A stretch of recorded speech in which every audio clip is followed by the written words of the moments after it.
ụmụnne gboo ekene m unu ekene m ụmụ nwoke Igbo niile kene ụmụ nwaanyị Igbo niile kene egwu kene ibe kene nze na ọzọ kene ụmụ okulu Igbo ji idebe kene ụmụada na ụmụ ọkpụ kene ndị uche na Igbo niile ndị mba na ndị ekene ada mmụọ na ekene kene nne mụrụ Igbo na nna mụrụ Igbo ọfa mụrụ ọmụmụ ada mmụọ na ekene kene anya naanị ụbọchị naanị Igbo ji ide ebube kene ndị mmụọ nwe ya waya wee na-asị mgbede ọma eke mgbede ọma mmụọ mgbede ọma mmụọ afọ mgbede ọma mmụọ nkwọ wee kene mmiri niile nọ n'ala Igbo kene mmụọ nwe ya wụ mmiri ana m ekene mmụọ mmiri niile nọ n'ala Igbo ada mmụọ na ekene wee kene enu kene adị kene enu wee kene ezi kene ụzọ kene enu kene anị kene ezinụzọ kene mmụọ niile Igbo ji ide ebube kene mmụọ na-emere Igbo ihe wee kene mmụọ eji wee hiwe ha n'Igbo wee kene Chukwu okike abịa ezichime ana m ekene gị ana m ekene gị n'ụbọchị ọma gị ana m ekene gị n'ịfụnanya gị ana m ekene gị n'odudu gị nchekwa gị niile ana m ekene gị n'ọmụmụ ana m ekene gị n'ogo nzuzo nke ị na-anụrụ anyị ezichim n'ala ekene ana m ekene gị n'isi awaride Maazị Nnamdi Kanu ekene gị n'isi agbata obi ekene gị n'isi awa angels niile na-ekene gị n'isi ụmụ aja ebe ọbụla ha nọ na mana m ekene gị isi m nwa ada ndị Igbo na ezinụlọ m nna m n'ala ekene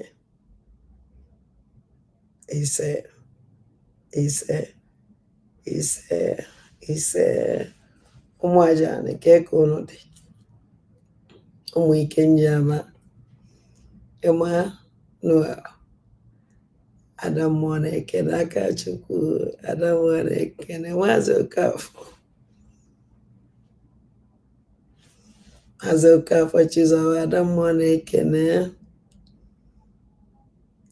Maazị Frank ada mmụọ na ekene aka Chukwu ekene m Sọni ada na ekene nnọọ na ụmụnne m Maazị Jonathan ada na ekene nnọọ ọnụbata n'ala Eshia ọnụbata n'ala Eshia ọnụbata n'ala Eshia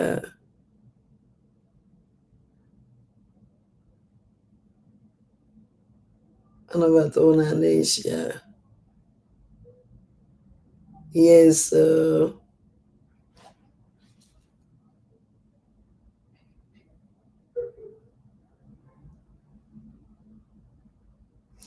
yes onye oziri anyị emerigo ọ na-afụbeghị anyị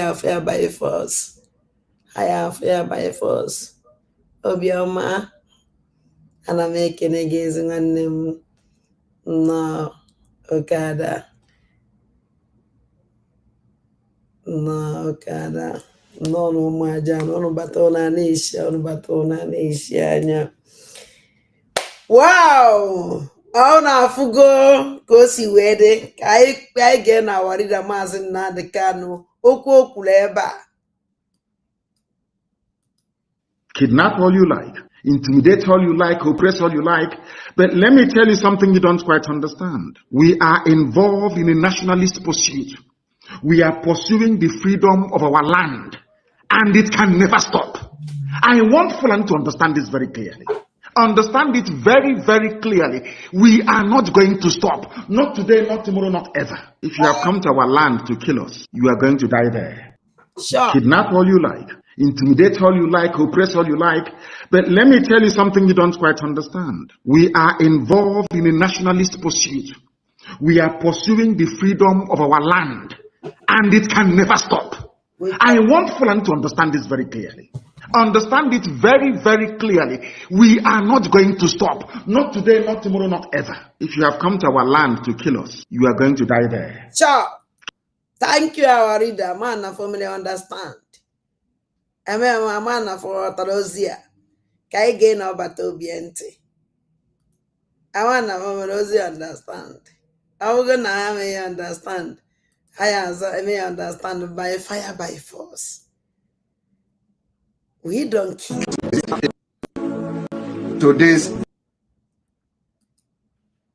Let us hear from ọbata obi ka anyị mara ihe o nwere ikwu.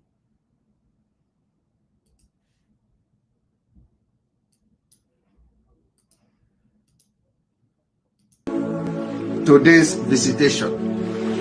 Aloy Ejimako tweeted, I just exited today's visitation with Mazi Nnamdi Kanu. Topics covered included the appeal pending before the Supreme Court and the latest cases I filed last week. The truth is that detention of Onyendu is tough, but Onyendu is tougher. Hey! Onyendu is tougher. Kita ka okwu bidoro. Onyendu is tougher. Onyendu asked all of you Biafra people to be as tough and maintain their position.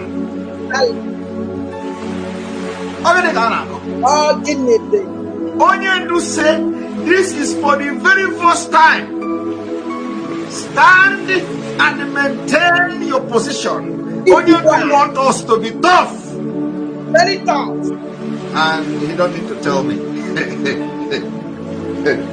If he tell me by this time to be tough, it means that I have failed. I have failed him. You don't need to tell me to be tough.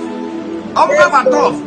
8 years ago, to die for this freedom and to make sure that my word I gave to him, I will be the last man that will disappoint him. And you did not. You did not. Makana ndị Igbo na-ekwu okwu si na ihe ekwuru ihe akwụdobe ya ọbụrụ ọsọsọ nwaanyị na kwudebe. This is evidence. Thank you, ọbata obi n'okwu ga. Thank you, Awarida Maazị Nnamdi Kanu. Ọnụ na-abọdụ enye m joy. Ikuku m nwetara ebe unu ka m ji efe.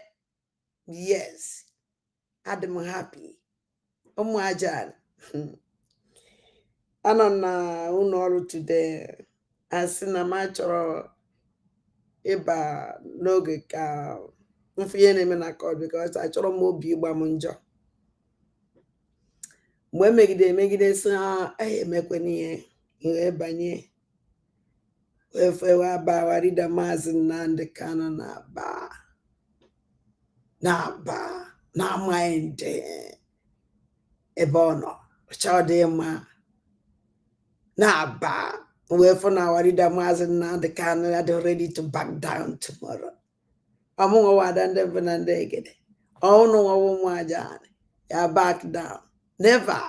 We're moving. No matter the threat, no matter the intimidation, no matter blackmailing, no matter program or program, no matter what you search in France, no matter what you search in France, no matter what, we don't care. And I move, we move. Yes. Awarida Maazị Nnamdi Kanu did not move. More Adam more, I move. His number to be stand strong. When I saw him in Finland, Obatobi don't shake. And the Morambo was near you withdraw. And Obatobi is coming out. Awarida Maazị Nnamdi Kanu dissenting. Miracle upon miracle. We are not Bekutai.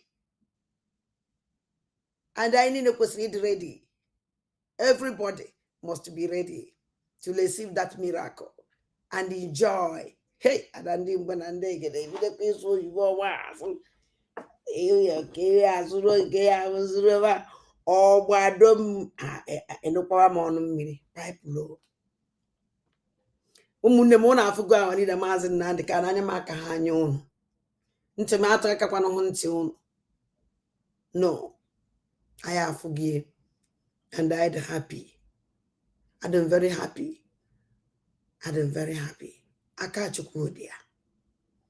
Aka Chukwu Di Ya ụmụaja ebe a ka ndị anyị eje chichichichi eje ọfọfụ na awalida maazị Nnamdị Kanụ nwa ọkpụkpụ gbadoro fa n'onu n'enu nsogbu gbupụkwanụ nsogbu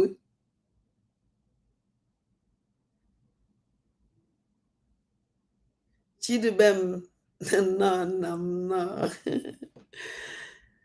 n'enu nsogbu gbupụkwanụ ya nsogbu biwasịfa ya gbupụ nwunye iwulitiri ha ya elelize our leader by fire by force whether they like it or not.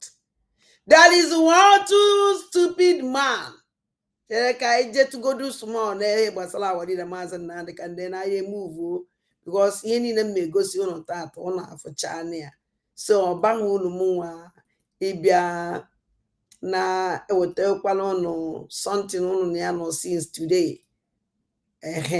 mana o nwere ife nchọrọ igosi unu enwere ụzọ ebe na one call my attention mana before ana m eje n'ife gbasara our leader maazị Nnamdị Kanụ I call upon Ngozi Olabeze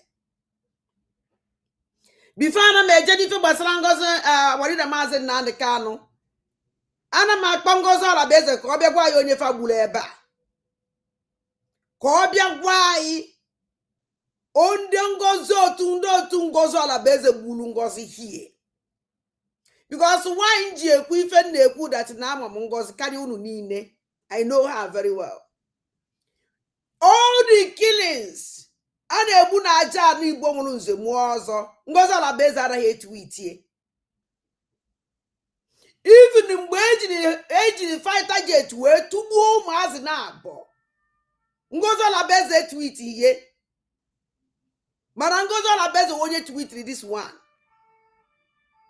I call Ngozi Olabeze onye ka ha gburu gị iji wee were dip iji wee were foto e wee send elefa message gụnwa ma onye send the message we know I know how your game kedu onye gburu gị ebe a unu tinye n'ọdụ DSS kedu onye terrorist buru group na ba igburu gị because ọ ka isi eme igbu onye send ele gị you tweet enya ana m ekwu n'ọdụ DSS Ngozi Olabeze ibe niile a na-egbu na be anyị why ji etwitie ihe niile a na-egbu n'ala Igbo why ji etwitie but he tweeted this one because he want to send message to somebody.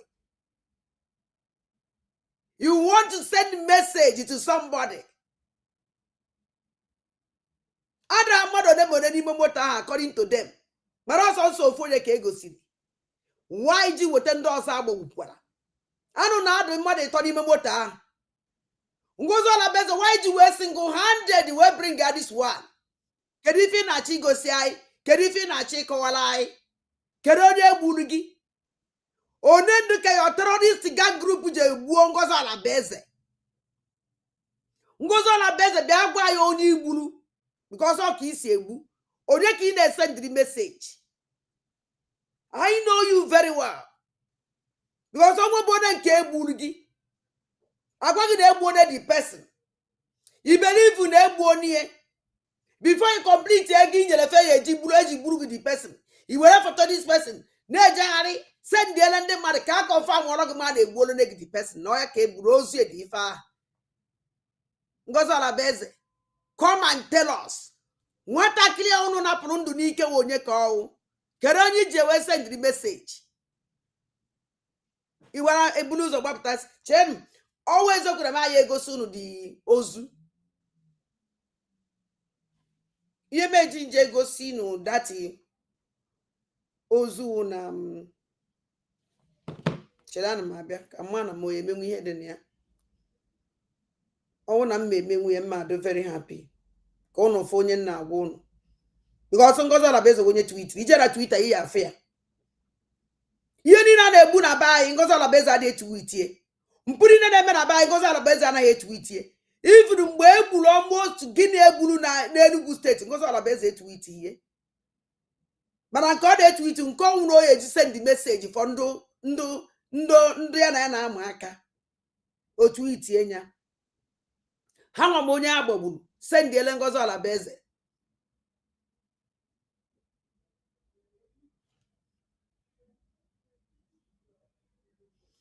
chere na ana m abịa chọọ m ịma na mụ onye eme akụvanwu ebe agbara diga ya egbe ụnụ mana ụmụ ihe ndị a nọ na soshal midia da ndị mbụ na ndị egede adịcha m good na that one happening live right now.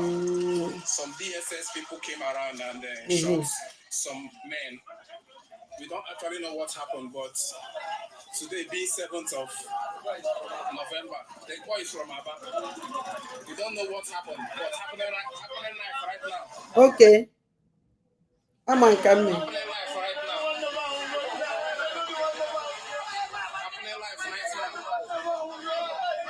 now. Happening live right now, totally.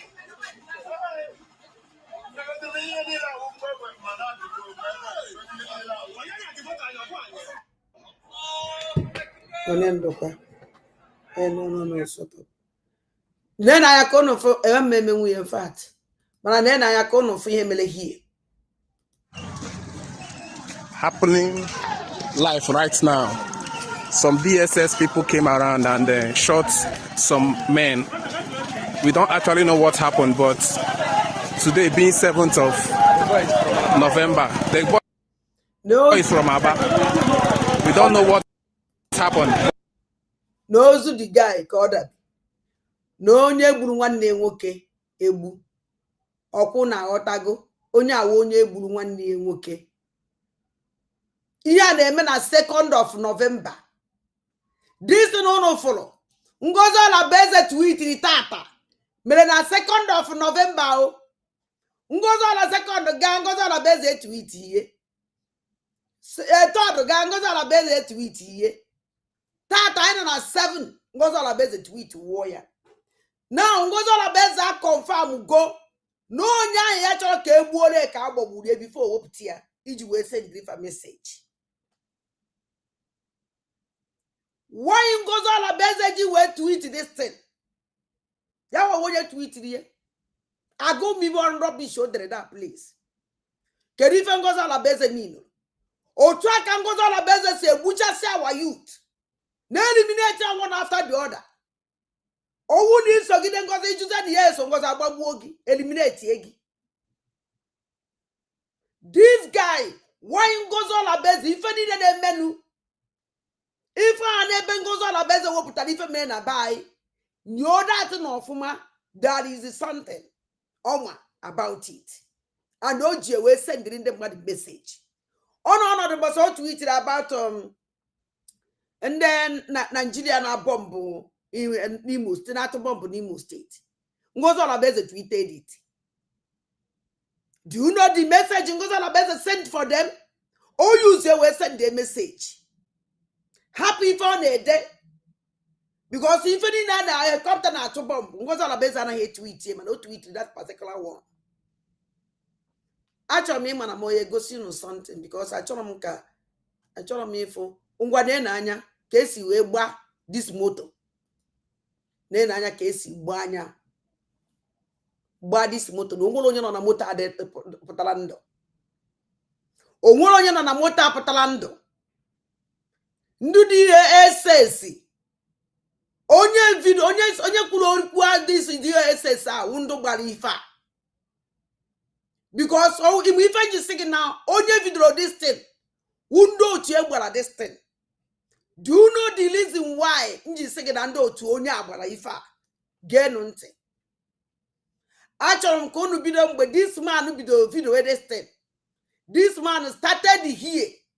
Olubenda place Olubenda place. Ọ ka na agbaje ka ndị ọzọ si agbaje. Happening live right now.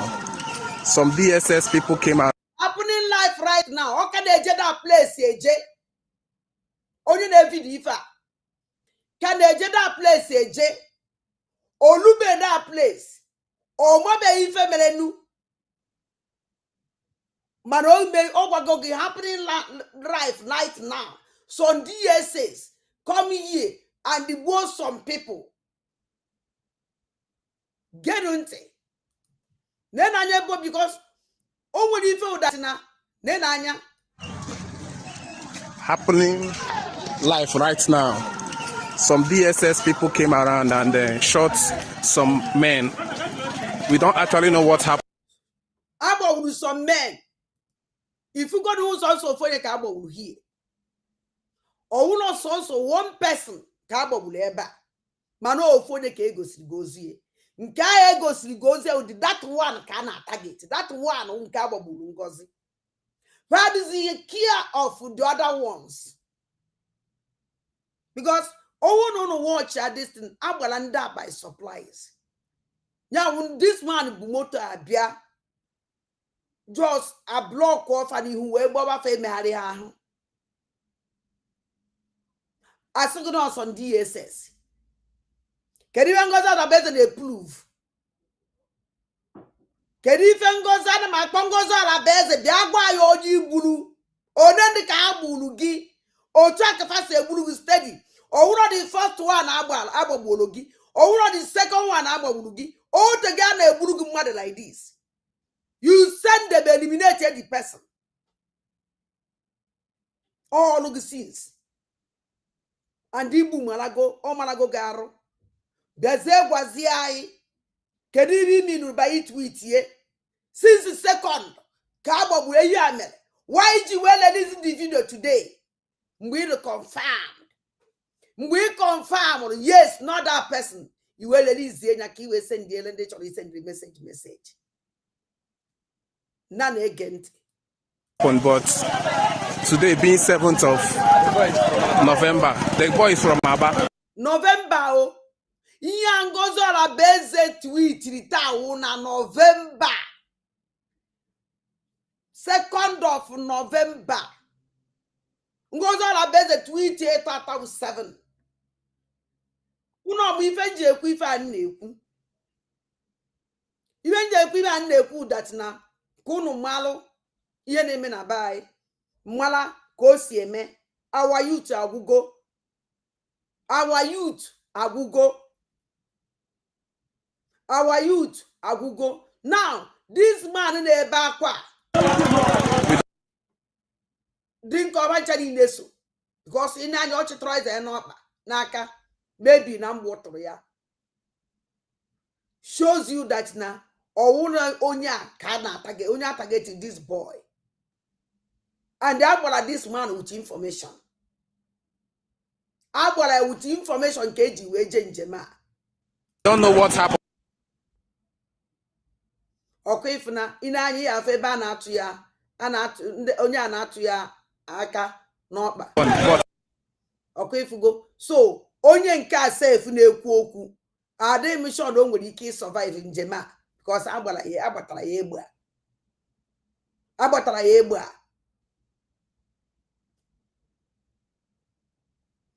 Achọrọ m igosi the my God. Achọrọ m igosi because na ọbara dị ya n'afọ afọ ka ya agbaliri ya afọ ka obi ka agbaliri ya this guy. Okay, what I go. So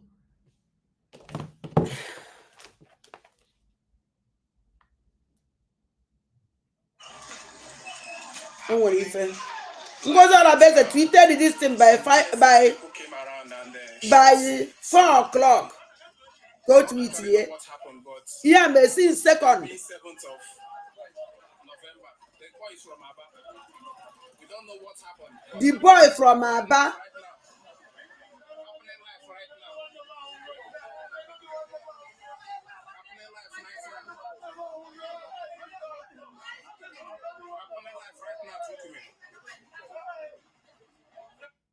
Now, do you know the reason why?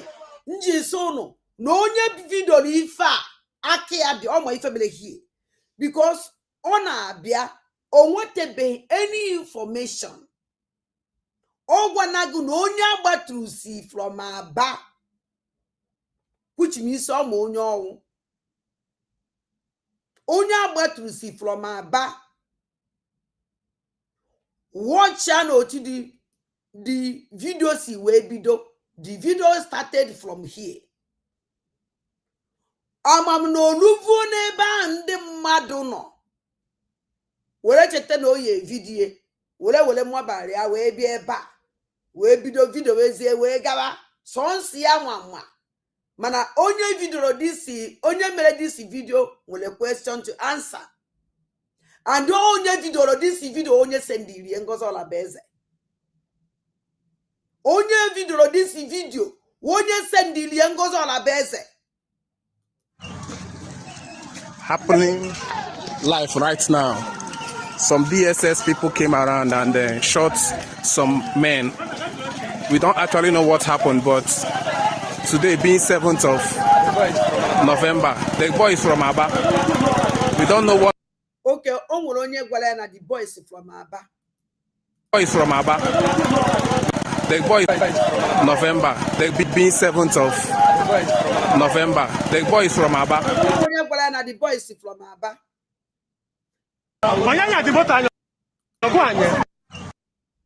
Okuno fria egosi mi emekwesi igosi here. Amalo m ka YouTube mu yesi oleme and I cut to that place. I will try to cut that place. So amalon ko si we pota. Amalon ko si we pota. No na udode.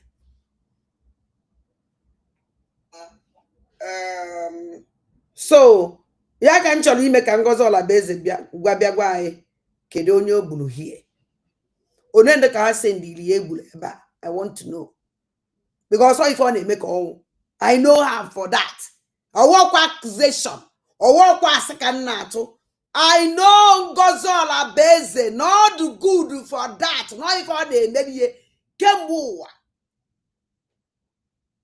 So ya bia gwai kedu onye fabule eba onye egbulu owo onye o ife nchọrọ ịma ọgwụsi ife nchọrọ ka ngozi bia gwai de na ya po ya we achọ nka mkpogodi ka nzie ya ozi maka achọ nka this program so na one of the go soro n'iru de na ya po here ka ije meet our leader Mazen na de kanu o ya nke dem mkpakalisia owolo ana m agwa ha onye ọnwụ na ya na Ngozi Olabeze na-eme ka ife mara na Ngozi Olabeze dị deadly ma ya na asị na mmadụ dị deadly Ngozi Olabeze dị deadly that Ngozi Ola bụ Gwolo Fulani commander in chief of terrorists. She is deadly, all very deadly, and they all build go all criminals in the in fact deadly like in the with the same group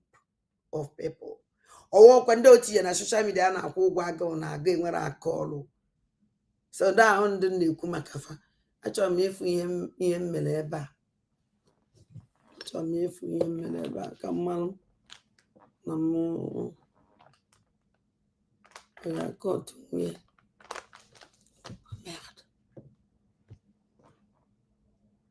So Kai Gano for our leader Mazen and the kind of the lion. The lion. It's like a man from maybe here video so that can man with my court here from 6 minutes.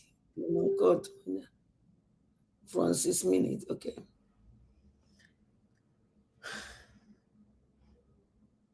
So get on to our leader Mazen.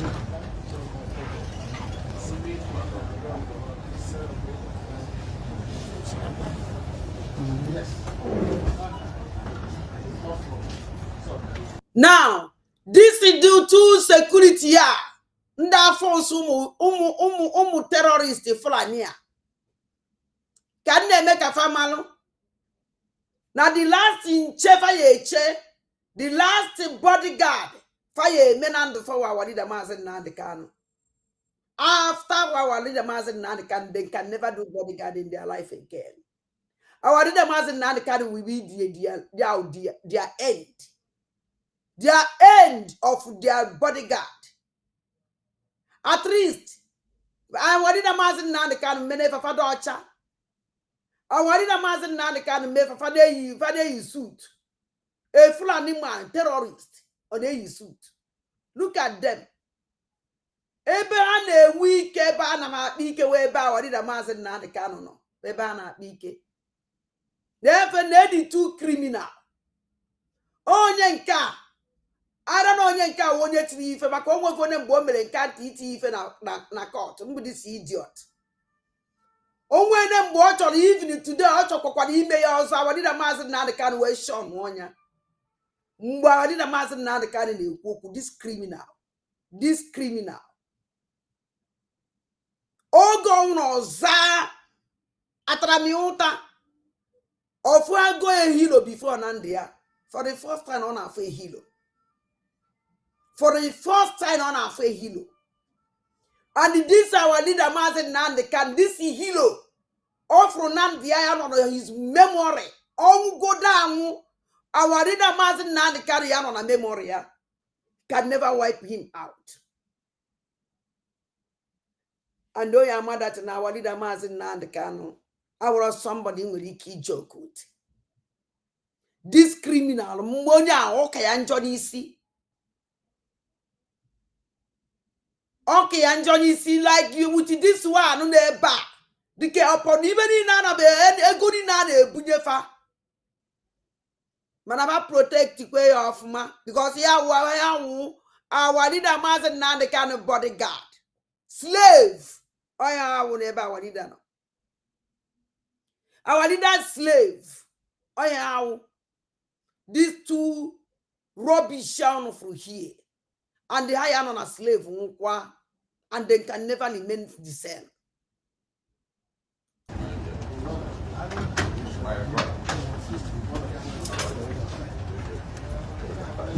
Now me once and a cut.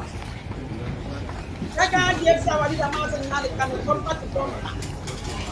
I brought our leader Maazị Nnamdi Kanu. Our leader Maazị Nnamdi Kanu like this morning.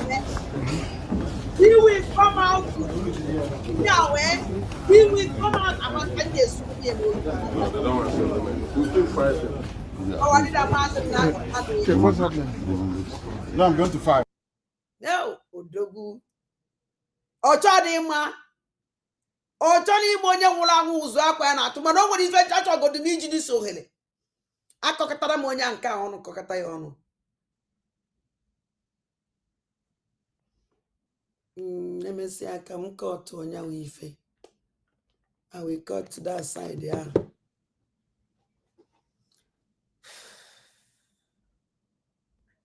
I'm going to fire. Okay.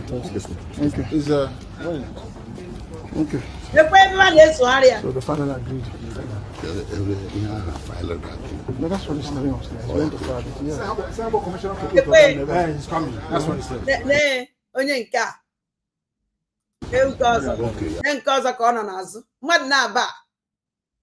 And so the most highest hero in the whole world. Number one, our leader Maazị Nnamdi Kanu couple Nelson Mandela. Nelson Mandela nazo, but Nelson Mandela na our leader Maazị Nnamdi Kanu with the same category. The same category. But I'm Kenjika. Our leader Maazị Nnamdi Kanu couple Nelson Mandela. Yes, so our leader Maazị Nnamdi Kanu fight for the whole Africa. Fight for the whole zoo. Is a man of peace. Our leader Maazị Nnamdi Kanu is a great man. Ocho nka wole go mo hela wole kene. Aloye ejimaka. Nkene aloye ejimaka. Awu kwezekwu na ana maka onye nke ya agwa na baba chofu ya. Oye na ejezi maka ọ na ejezi as ordinary person. So, ono ọ na ejezi as ordinary person. I'm happy. At least, have present the Igbo that the court, they present our origin, our onaisi ejiji o present here. That's how was now I did a mass in the Kana ye. Anna Jizri, where there's a court. Anna is in a court. Put Anna Masaji CK, they can never deny us our identity. Mean that Igbo will lies. We can never wipe out. Never. And their tradition that they think that Rafana Pugai, nobody can take it out from us. Nobody want to hear Anapoya. So you go to Mola when they can our lawyer Jimako. Each will go see our identity with the lawyer and come, Mamma. I had to make it never up. Onye men can meditate on even on ya. Onye me and go to take Tony. And now so quagany won't know you charge and bet. Me or my squangany meta. Corner pass me. So the father that. Oh my God. That's what he's telling upstairs. Went to Friday. Yeah. Sabo Commissioner Chukwu Di Ya never. He's coming. That's what he said. Okay.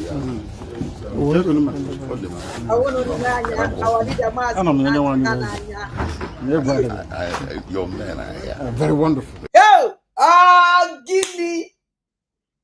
See the joy. Why did you get that? Very wonderful for us. Because your man is here. Also, very wonderful. I want a daffalo. Hey, one a daffna. Hey, one a daffalo. So we draw. I did a man said that the card. Very one a daffalo. So we draw. Why make you name when I see him joy? Why make you name when I see him bringing all the criminals down? Eh?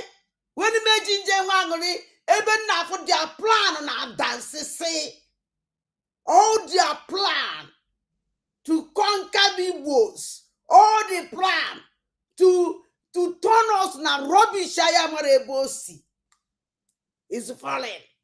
Hebe kuadike, hey, Jovika. Agwana munde Byron America faje gba Jovika. Let them agwana mfa. So investigate Ngozi Alabeze. Investigate Ogenkele. Investigate Jovika. All the 3 people on the America now commit genocide.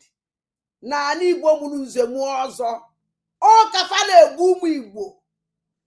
Jovika kpọwakwana ndị mmadụ ka bajebe Enugu. Actually, if we commit atrocities, abomination n'Enugu, buwe ndị Enugu.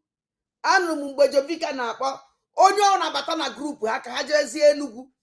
Egbu chichichana na youth n'Imo State na akwa face Enugu.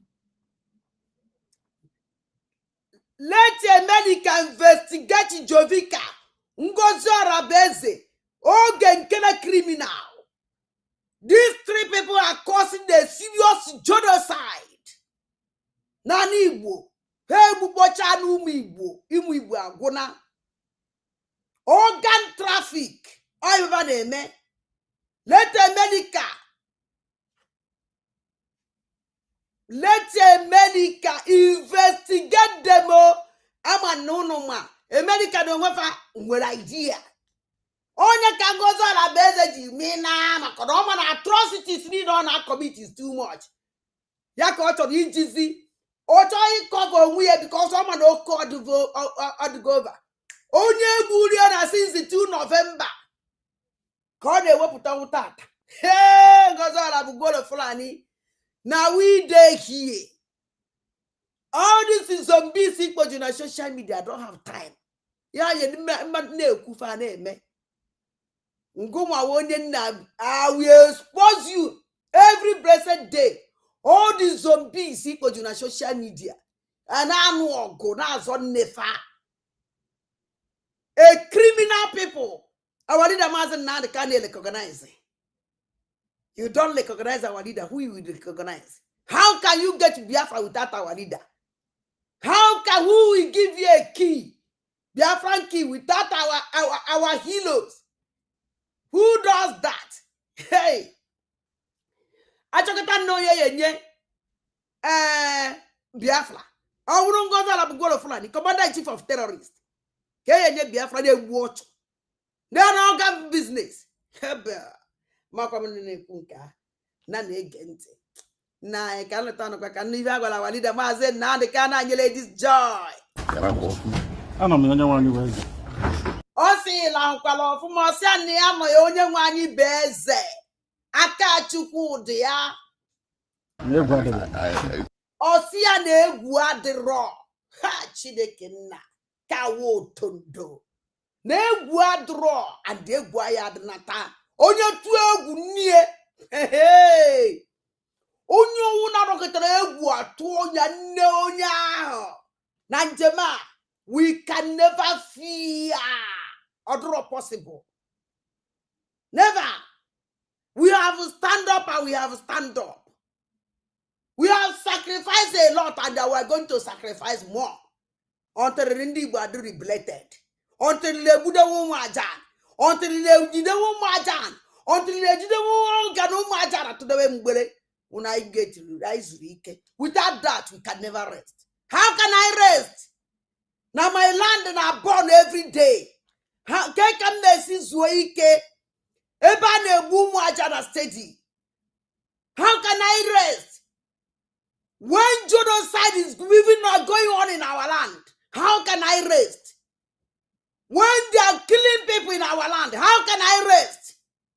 When there is genocide organ traffic, how can I rest? I can never rest. It's not possible. Never. Kind again. Your men are here. very Oh, see, your men are here. Oh my God. Get on te. I don't know one you Your men are here. very wonderful. Your men are here. I want to imagine now the can say very wonderful. Which men? Which men? Your men are here. So very wonderful. Oh, Walida Mazenande Kano. Odogu Kali, Odogu, Awarido, Odogu Kali, Awarida Kano, Odogu Kali, Odogu, Namo, Odogu Kali, Odogu. Eh? Udon, Chala, what do you folk leba?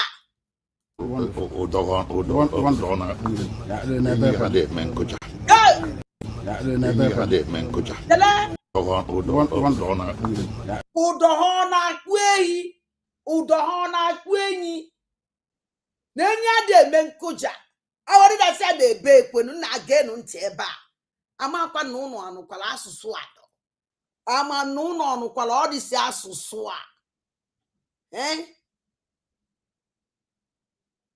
Ama no anu kwala disi commenti. Awari da mazi nande kanu na asulu ayi hie. Oh, na no this asusu. Let me bring it in easy. Aya kanji we uru journalism. Hey, journalism. Oh, ayo. Journalism aka Chukwu Di Ya. Hey, journalism dandem bunande gede. Ayo. Nane gente. Yo, kai gekwanu nti eba. Very wonderful. Udofa na kwenyi. Osia de be kwenu. Na ya na ye menkuja.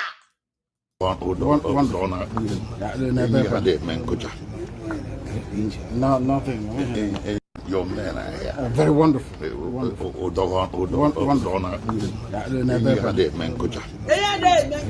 No, nothing. Max. Osia nothing. Ngwadesi anya. Agwara m unu na nwoke a na ọ mụ nso were m okpokpo kubuo ye. Eyi, ọ bụ kwuru ye. Agwara m unu na onye awo onye alụrụ ana. Eyi, ọkwa nwoke a mbudi si man a na-akpọ ọ na-akpasu m iwe. Genu ntị ka unu n'ife awari da maazị Nnamdi Kanu gwara ya. Max. Yes. our leader Mazin Nandekani say I can't put in call the Kalahaji. Maxwell instead oje dress kandibo. Oje dress ye kanda fulani. Our leader Mazin Nandekani say I can't put in call the Kalahaji. Oh, you ya kwanda but my what did a Mazin Nandekani had to careful. Nda. Because all this DOS use this man. Have a quan ibonya and corner social media or trust on this man. Instead, all deny in your way identity. And our leader Mazin Nandekano. They recognize it immediately. We join us here, Cape and Kai the Kalahaji. God the Kalahaji Oje Fulani, and do you all. Eben doors on an attire, traditional attire. Instead, oh, you are not with them, not together with them. My hand in hand at the Cosia for like this. A poor for a mofu. Oh, yeah, go to the Yana gonna have a rock. I'm not with them. I can never dress like them. I can never be like them. And the I will put on my fear. Oh, 10 and 9 point this man, I can this man. Oh, no, them when they make an aid woko. But I will come for Nate Woke anyway, because I will send him a message this evening. But yeah, and one of our brothers say, Mubi come have good made work on a may on a peconata, on a peconata. On a peconata, yes, you know, a peconata on endo. Come to go to bank, I will meet Tiny Basil. Oh, na onyesimo stop. Ogwejo for, I will need the mamma release need you some stop or so go one. I'm on the reason number while I'm listening to some stop or then when you kill apply again. Now, Ademazo have oko queen idea. No, I die, I'm a lot big way, the Malaka yesi. Oh, na ye legaka, ye put then we have a happen. So it's almost stop. While I'm the reason, then I will know what now answer you. Oka no you bo. I had a vote over. Nana like it, Nana is share. So, get on te. Max, get a Kalahaji. Yes. Come now. Okay, thank you. I don't even allow you to go.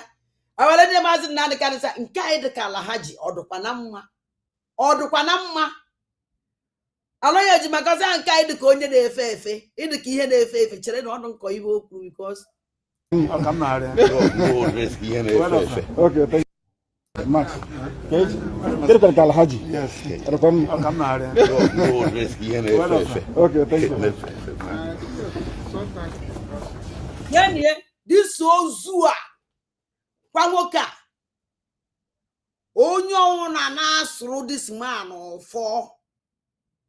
No ya slave nande ya nkwa oh. Oi boy ya look the one.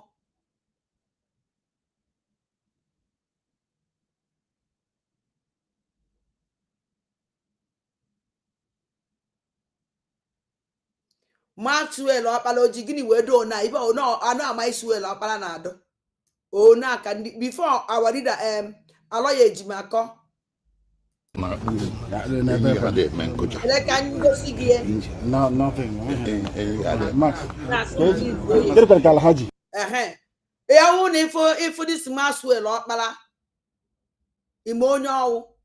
If Lonya as only will know she will dress eketa. Huh? Anama goes in as some happen Maxwell. Or Gwejo of Okafagi and do a very wonderful name. I call if I am on any now. Or Gwejo father wiki. Anama jogi. You know, if Maxwell on a be my own Igbo call.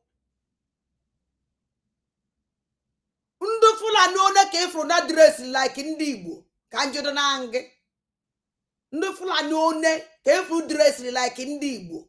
Can't you nange? Ogwejo for Zami Fenjroge.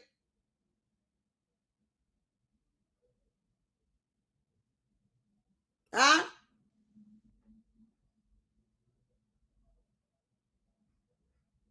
akwa okwu ka ị na-achọ m so ọnwụ na ine onye anya na efe ya n'ụzọ lọya ifụrụ a na-epeskutu ndị Igbo na-eme ndị Igbo ihe ekwesịghị ime ndị Igbo ịka na-enwomi ọnọdụ ndị Fulani ịka na-enwomi omume ndị Fulani ịka na-enwomi dresị ndị na-epesekutu gị nụ ịka na-adị na tai na-eyi ndị a na-epesekutu gị kwesịrị ị na-asọ gị oyi adịkwa m sọli o adịkwa m sọli o gbatara wadida maazị Nnamdi Kanu si ya nke anyị dịka ala ha ji ọ dịkwa na mma ọ dịkwa na mma ajụjụ awadida maazị Nnamdi Kanu jụrụ ya ebe ọmaka o were jụọ ya ajụjụ ahụ. Yes. Okay, thank you.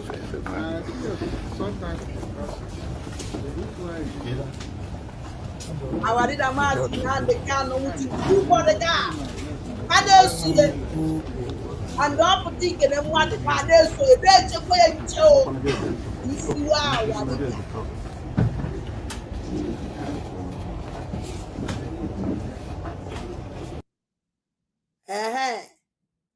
ọkwụnụ fụrụ ya asị nka nna wetara ụnụ ka anyị na-enwe aṅụrị bikos o nwere mgbe ezigo m n'ozi mgbe ezi ngozi ọla bụ bolo Fulani ka ngwakwa ya na ama m gem ọ na-azụ na nwa ide hie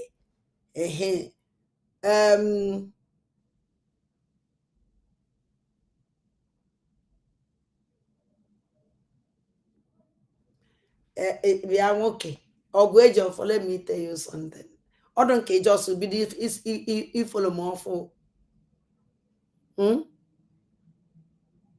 ọdụ ka ijọsụ chi bido ifolo m ọfụ mụ nwa wụsọ mbọdị na-awụ mfe ihe adọ mma sị na ọdụ mma ime nke dị mma asịkwa ngụ na ọdụ mma nke adọ mma nke m abụghị adaba o kwesịghị ị na-edresi like na Discord o kwesịghị mmadụ one dresiri otu a na Discord mmadụ one dresiri otu a ka ifuru unyi disi dresiri otu onye adresi na Discord enyezikwara m nsogbu and ikwudewezie nnọọ and achọ m idresi gị ọzọ because ị na-edistract m ọkwa oyibo ka nsọ ka anyị jee nụ n'ọzọ asụrụ m oyibo anyị ọ dapụ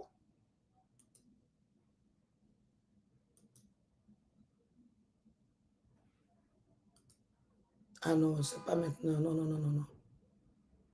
oh nkịta achọbeghị m ikwu maka gị na agụ nwa onye ikpeazụ ma edresi because I want to dress you and achọrọ m idresi gị na anya ebe ndị Fulani na-eke ego na ego ya wee ego ka ndị Fulani terrorist na-eke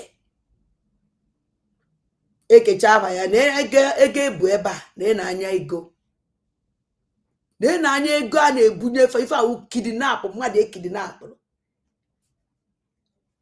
ekidnapụrụ nara ya ego na-enya ebe a na-eke ego onwe ndị Igbo ịbụrụ na-eke ego like this and the proud open nobody is talking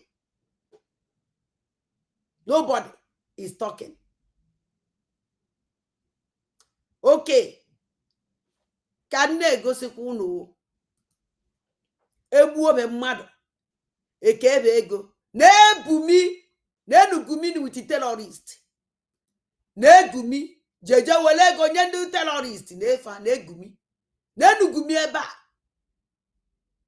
na-enu di criminal na-enye Papa Ngozi Olabaeze na-enya ebe a Papa Ngozi Olabaeze na-enye egubi Papa Alụmatụ Abubakar na-enye bumiwe onye mụrụ Alụmatụ Abubakar Alụmatụ ka so Alụmatụ Abubakar na-enu papa ya ebe a papa ya ugumi Ngozi Olabugworo Fulani na nna gị na-arụrụ ọrụ nna gị na-egburu ọchụ nna gị sụgụ were egbe ebukọ ihe ụmụ Igbo ụmụnne gị n'ala Igbo ka ha bụ ụmụ Igbo na-eye ebe a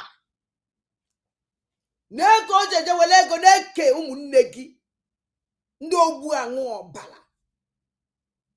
Ngozi ọla bụ gwọrọ Fulani ịma na ubumi mụrụ gị bịa gwa anyị. Because he's your father. Or your father. Or ya ka ị na-arụrụ ọrụ.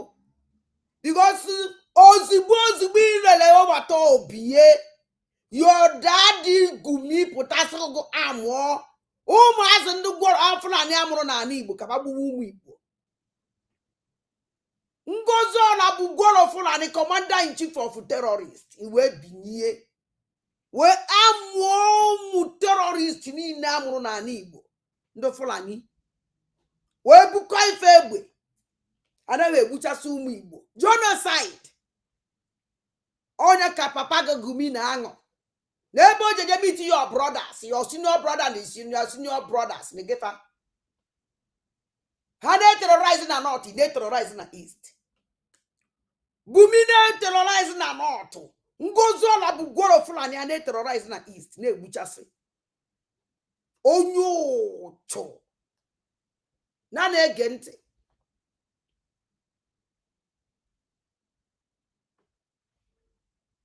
Ka anyị pụọ n'ebe a.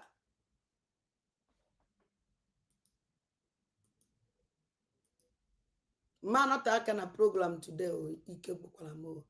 Abụja amakwa m ebe na-eji ya mbosi bịa. Ebu m ike Pentecost. Were bịa ka ebe na-awarida Maazị Nnamdi Kanu bara mba. Ka ụnụ fụ lion. Ebe a. Nene ebe a walida Maazị Nnamdi Kanu bara mba. Lion. Ka ị ka m esi nje na-enwe aṅụrị. With this kind of leader. Oh my God. Your constitution says you cannot try anybody unless the law is written. Show me written law. Show me written law. Don't try it. Don't try it. The what the zombie? The zombie. Nenya. Actually stop our leader Maazị Nnamdi Kanu. Onye serious warning, no slave. Go and sit down.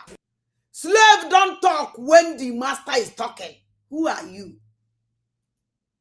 You can't talk when the master is talking. They are determined in the way they have. You cannot try anybody unless the law is written. Show me written law. Show me written law. Don't try it. Don't try it. Don't try rubbish. Don't try rubbish. Look at this insult, you know. You don't know law. You don't know law. They don't know law, my dear leader. They know nothing. The only thing we watch. The only thing we watch. He make sure all the poor people. All people specialize. Nigeria specializing for that. No government, not individual. They know nothing. Tell them. Inside their criminal court. Tell them. Your own constitution, you don't respect. Give God's judgment, you don't respect. Then why we in the court of law? Why we in the court of law, I ask? Our leader Maazị Nnamdi Kanu ihe ajụjụ nọ n'ajụjụ. Na onye na-asụ ebe ọ ritiri ọ bụ ibe edere n'akwụkwọ. They don't know what wrote inside that book. They don't even go to school. Or this certificate of lawyer with na Oluwale. Onye ka Ngozi ọla bụ gwọrọ Fulani commander-in-chief of terrorists jeje wete. Certificate eji agwọ ndị ala na Oluwale were ọgwụ agbagbusi ma mmadụ n'ogburu na America. Ịkpaso iwe were ọgwụ gbagbunyo anyị nwụọ. Kpaso iwe were ọgwụ gbagbunyo anyị nwụọ. Onye na-egbuchasị ebe ahụ were ọgwụ agbagbusi ha. Ụmụ amoosu geenụ ntị. Ọwụkwa nke a ka m na-achọ nwere ọzọ m na-achọ mana ka anyị gegodo ntị. Good morning. Yes, I know you attended the proceedings today. Yes, I did. For Nigerians to know. Yeah. Just a summary of what happened. Well, what happened in court today, for me, continues to be travesty of justice. I've always said it that in Nigeria there appear to be two sets of rules. One for the Igbo man and another for the other Nigerians. This is exactly what I saw in court today. First of all, my name is Honorable Obi Agocha. I represent the great people of Iguano, Umuahia North and Umuahia South Federal Constituency. I am the primary representative for Mazi Nnamdi Kanu. So I'm going to speak to you as a layman. I'm not a lawyer. Today, there was a motion that was filed. Previously, I believe at the end of October, another motion was filed. And none of those motions were challenged by the prosecution team. They didn't raise any objection. The court did not overrule anybody, but admitted the motion. So on what basis then is the trial, the efforts that are being put to compel Mazi Nnamdi Kanu to trial when the motions have been put and yet to be challenged by the prosecution team? Mazi Kanu is asking for a simple question: on what law is he being tried? Neither the judge nor the prosecution team have answered that. And today, that motion that was raised by Mazi Nnamdi Kanu and served to the prosecution team were not challenged. And it's very, very critical and important that we know that. However, the judge now ruled to say that he's reserved November 20th for ruling. When there are jurisdictional issues, thresholds that are yet to be overcome. So this is a political trial veiled as a criminal trial. And for the stability of the Southeast and for the stability of Nigeria in a whole, to bring to end the civil war that was fought in 1967, means that the president should please look at the totality of Mazi Nnamdi Kanu's trial and bring an end to this charade, a travesty of injustice, bring an end to it so that the Southeast can be peaceful again, Nigeria can be peaceful again. But if they are determined in the way they have steamrolled this process, rushing to a judgment, then like Mazi Nnamdi Kanu says, there's a God in heaven, and the injustices that have been meted to Igbos, we will not forget. We will not forget. Even if we forget, our children and our grandchildren will not forget. Because it's important. Look at this man. Do you see the problem? That is why Obatobi Ejiri will say that we can never leave this problem again for our children. This man can equal children. Ochodiko endie na hizi. Ochodiko endie nandea. If we forget, because you're forgetting every time. That is why Vaja continue to persecute because you don't have forget every time. And in a live here for your children to revenge. Why can't you revenge now? Why can't you stand up now to end all this madness? Why you just stand up now to end all this persecute they persecute Ndibo? You cannot so forget here your children. Look at every neighbor, your children. My brother, we have suffered a lot. Your father said the same thing. Your grandfather said the same thing. Now, you are repeating it. That your children we may say the same thing also. Why are you living a hard life for your children? Why are you living sufferness for your children? Why are you living heartbroken for your children? Why are you living bondage for your children? Why can't you to stop? Why can't you stand up and stop all these things so that your children will say, yes, our father did it. Our grandpa did it. They give us better life. They didn't leave us in bondage. They did not. They did not leave was in bondage or they didn't live was in bondage. I'm them banana, I'm a baby, Tio Ivonka or Daita. You dead here, your children can't worry me, see. Oh, but obviously, we can never leave this problem to our children again. We're going to stop it and give them better life. If you forget your children. So you hope your children will continue suffering. The war that you don't end, is it your children will end it? My brother, time or day, stand up. Yes, I did it. I stop all this persecution. I stop all this sufferness. I stop all this massacre, everything. Do you think your children are for down under? Welfare? Your land is going. They're taking your land, and you know it. You are here telling me your children. Ono fugo wa oja unne ekwu nda. Nwanne m nwoke oji ofo ana asị m mekuzi na. Ogwu eji ofo nwanne m nwoke ogwu eji ofo ana asị m ekuzi na. Nwanne m nwoke ogwu eji ofo chedu n'elu na bai. Ka ebi ya etinye nka. Na ekwu na ege ntị. Important that everybody notes it, especially Mr. President, that in order for him to consolidate his goodwill for 2027, start with how he handles the matter of Nnamdi Kanu.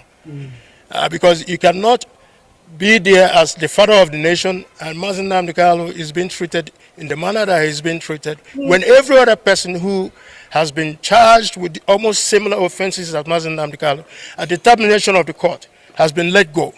So why is Nnamdi still being held down, being punished, being subjugated? This idiot Buhari. Unu jechakuru. Onu na-esi yo. Yogide una wula na yo.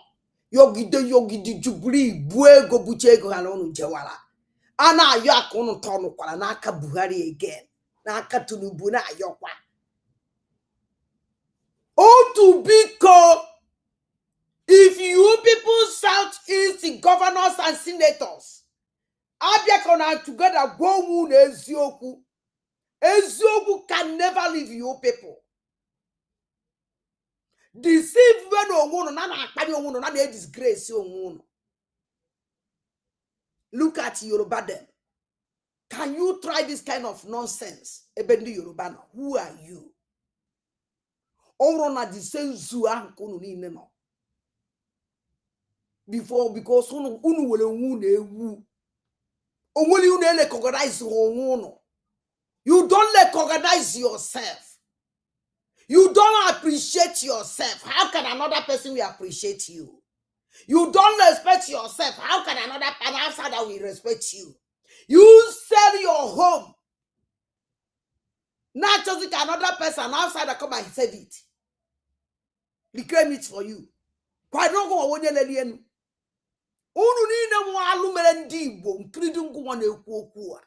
Look at Kisia Yobiko. Look at Ifi. A senator like you. They represent South and Kewa. They represent. Look at you. You can't even stand up and fight for the people in the represent. Oh my, Southeast, South, and Southwest. You are representing South, and Southeast.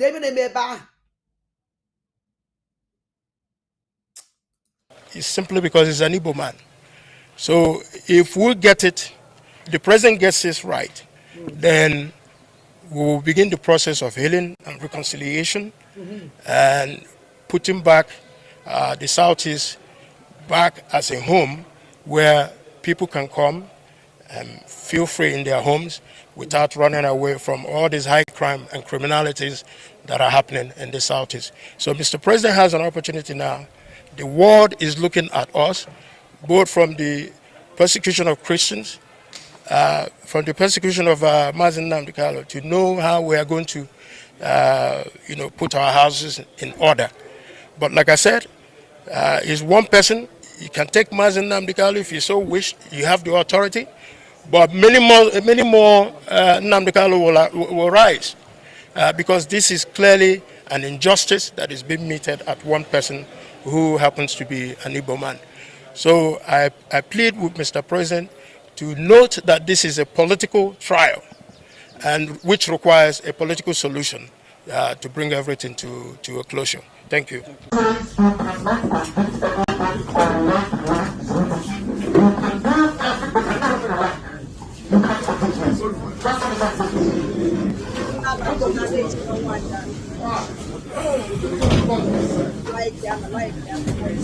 Do something, you will do it. And you're just sitting confusion. And you wonder why God cost you this. Useless black people. Useless black people. You don't know what justice means? You have no idea what justice means. Our leader Mazen Nnamdi Kanu, how can they know what justice is? All of them are that place because my brother is only my father is only my mother is only also. No one go to school. Is you not Alamajiri and Yoruba? Oh, Yoruba na I know when you go certificate given Oluwale na bendu Yoruba code. Oh, na baby can name Oluwale was to see Oluwale or pass Sundo Yoruba. Even in the Menando Oluwale. Oluwale was Sundu Yoruba. Oh, originate Oluwale. Goes in at even in the Bangolenu. All these certificates in the Yoruba Jiwo Oluwale. So far. You don't know what justice means. Useless black African people. You don't even know what justice. Your constitution says you cannot try anybody unless the law is written. Namo my bed in a constitution. Hey, and the Boji Kwenwayo. Oh, my bed in a constitution. Or no, my bed in a constitution. In a gossier. Or my bed in a constitution. These useless people are man. I can't even have cake with them. I'm all for money in the general budget pencil or budget select or they cook out and the war. Eh? Hey, show me the written law. Show me the written law. Oh, I want to know. Talk to me now. Show me the written law. Are you okay? Don't go close. Don't try that rubbish. Don't try it. Don't try it. Go ahead and say don't try rubbish. Don't try rubbish. Useless people. Useless. You don't know law. They don't know. You don't know law. They don't know, Namo. Your own constitution you don't respect. Supreme Court judgment you don't respect. Namo, what can respect? One on our will respect even one in email war. Ndaya, one on email war. What put I will may one year. What a buanya dopa proud, Neko. You're doing something with useless people in your brain. You're doing something with the criminal people. You're doing something with the people like the blood. So, they don't know they are black and white. The only thing they know is cheating, criminality, or if I'm a scam. All of them. Then they make it down until their last day. How can they know the law? Even if they know the law, they will deny the law because all of them commit crime. All of them. Because all of them want a law. How you have conscience? How you have a he asked them whether they know law. I'm only naive. Go China and money for the name. Oh, to lie through you week in this one, we for the name. Sapele pay first page. Oh, yeah, I got here. So see my own car, but I make on them. Then control them like remote control, like I counted in television. Oh, that gets I control all of them. They have sold their dignity. They don't have anyone here than the way to school. None again. Then why we the court of law? Why we the court of law? I ask. Nonsense. You think Britain can ask you to jail me and you jail me? You are dreaming. You are dreaming. They are dreaming. Patra, they can never jail you. Nam. Ofu. You were to chidibike. Oh, to do better than Tanankanibi. You were to one sobu. Happy happen sobu. Padivane me. Oh, to do a na tabu banana. Oh, you be all over. Oh, do better than Tanankani Morocco. Oh, you. And you na me ba otutu navy na bad. They can never get the rest of mind.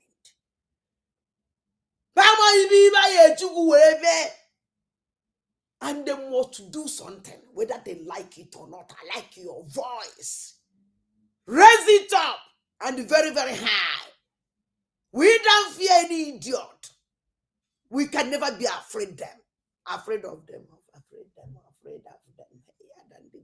Then again, I'm telling you that you are dreaming. Anybody standing in trial or coming to try me is a terrorist. That's what he's a they're terrorist. All these people were terrorists. Didn't I tell you? And I wanted them as a man, the cano. Hi. Okay, oh, do Mona is when on at that court, what about terrorists, all of them? All of them are terrorists. Oh, you gloria hapo terrorists on it, but in Vietnam, Nebu watch, a Gurataya Nebu. Under control of Uncozola Bugono and the commander in chief of terrorists, no Sena commander. I wanted the Mazan and the canon Pune Mena neighbor. Hello, even maybe go. Negente. Section what? As simple as that. Section 2, subsection 3F of Terrorism Prevention and Prohibition Act. That's what it says. Any court considered to try me is committed an act of terrorism. Yes. Very clear. You cannot violate a treaty that Nigeria entered into and then come to try that very person is not done anywhere in the world. So you must be aware of that. So that is why there is all these ridiculous delays. That is what Supreme Court said. I did not jump bail. My home was invaded. They came to kill me and I survived. They came to Kenya to kidnap me, brought me back to this country and seeking to try me, which the law says cannot happen. You cannot violate a treaty that Nigeria entered into and then hope to stand on that illegality to conduct a trial is not done anywhere in the world. And what happened in my case? So I was actually surprised that a high court have refused to obey or abide by the determination of a Supreme Court judgment. And then take the only part that is against him and then refuse to apply the part that is in favor of him. This cherry picking of what was contained in the Supreme Court judgment is what I'm against. Yes, that's correct. It should be implemented holistically. Yes. I'm not against facing any trial. Judgment. After all, I'm innocent, so they have not been against me. But there cannot be any trial when key sections of the Constitution and a key Supreme Court judgment has been violated by a court of law. Are you concerned so you be patient for the case to go back and come back to the court? This is my 4th year in solitary confinement in detention. The 5th year will not kill me. Sorry, what if the case is also reassigned back to her? Will you still be comfortable? It's not going on. No, it won't happen. It won't happen. It doesn't happen. It doesn't happen that way. It doesn't happen that way at all. Thank you very much. These are the things that the public must understand. Most of you journalists, the legal correspondents, you don't take time to actually study some of these rulings and judgments. Go and study. In fact, I'll give you. Bring that envelope. Bring the envelope. The brown envelope. Look at it. Look at it.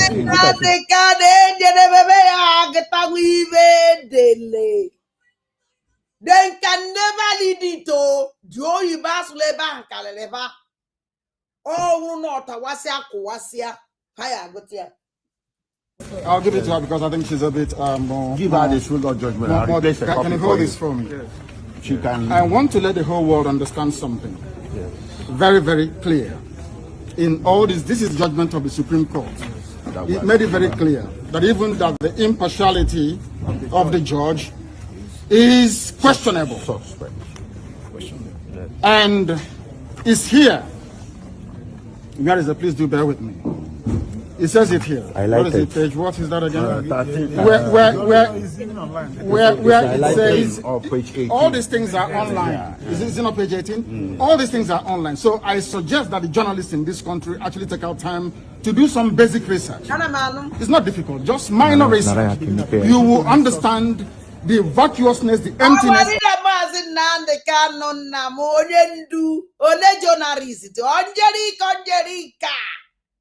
Now what can he get me with Zombia? Breaching cream or je quanjerica je guaco. Onjerica, back a other car or monkey. Baji chavi, oh, come what I can talk at a one near. If we are here, I don't know how much of it. About the bleaching cream. Onjerica. Oh, good no to detail no you do with the bleaching cream. Where you give it na kuko. Konkana kon di rubbish na ba zanga de ba lelo fai. Amara kanya amara cake me. Na kwasre a chebo onyo shiko nya ho. Ona ka je go out these things. Konkana kon di da ba ge ene ku journalist, oni do journalist what. What the charges against me? Okay. They kept switching the charges. Yes. They said I committed this crime in England, isn't it? Yes. I made a broadcast in England. Yes. And in 9 charges leveled against me, this place where I committed this crime was London, in the United Kingdom. Yes. When my lawyers came to see me, I had a discussion with them about how I'm going to defend myself. I told them that no court in Nigeria has jurisdiction to try me. Because since this offense was committed in England, so they said, it's only a UK court that can give a Nigerian court the authority to proceed, isn't it? Yes. Based on that, they now amended the charge again and removed London. Location of the broadcast. Location of the broadcast. Contrary to section 196? 174 of the Terrorism Prevention Act 2022. In violation of their own laws. Violation of their own laws. And you want me to stand trial under such circumstances? Is that possible? Nnamdi Kanu to stand trial where all these shenanigans are going on? It's not possible.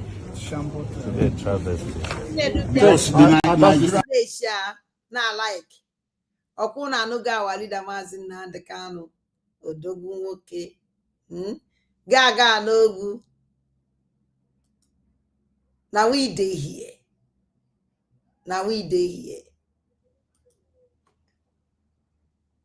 Amonyi ike ya agwụ na ọ ga-ije amonyi ike ya agwụ na ọ ga-ije yes amonyi ike ya agwụ na ọ ga-ije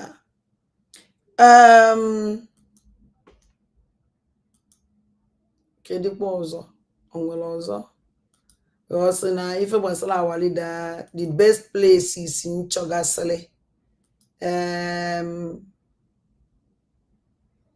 The best place is in Chogasele. Aye mechagie. Aye mechagona fugo the lion. And nobody is talking. Nobody. You wanna keep quiet. Everybody.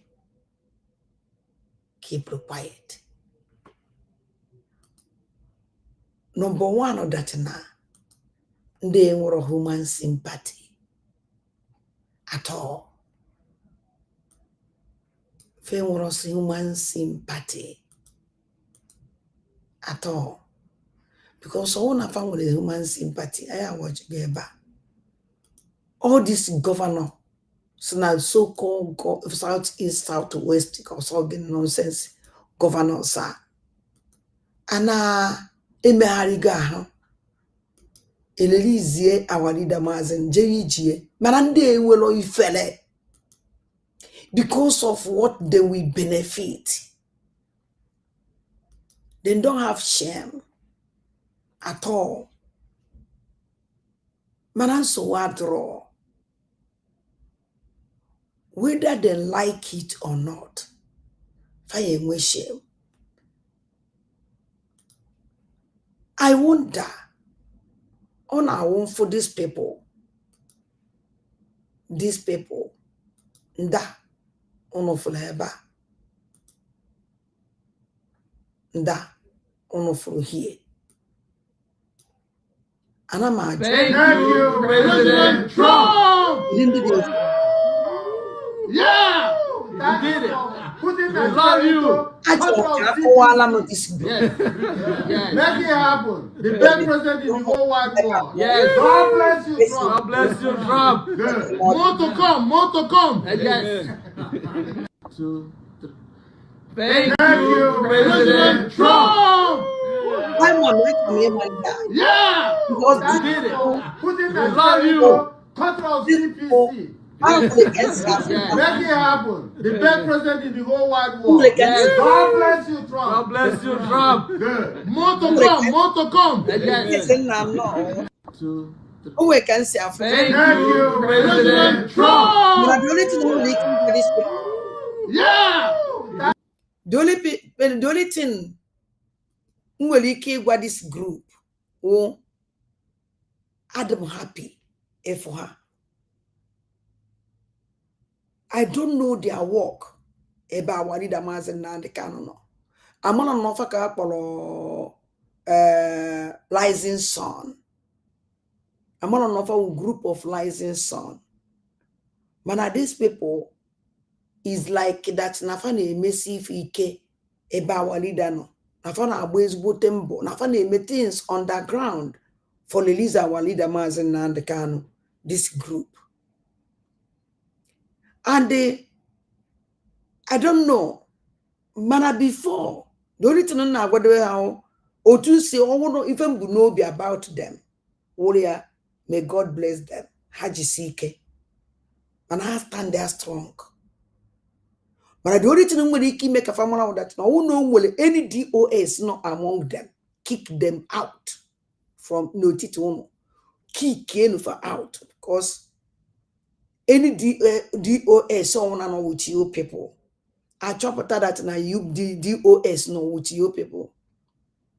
A man that na any mboni no na agba ya work. But na here's na DOS ano among you people. Are from one of the Igbo strong people in America.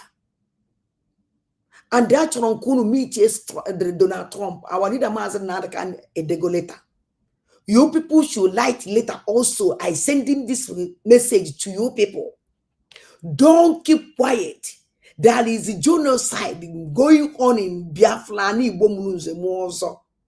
There is genocide, serious genocide.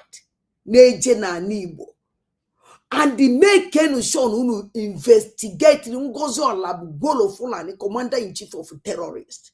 Call herself Ngozo Olabeze. She's not an Igbo woman. She's a Fulani woman.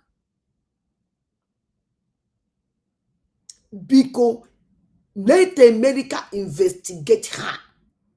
This woman bring a group of terrorists called Ebubago, join them together, recruit to them, arm them sophisticated.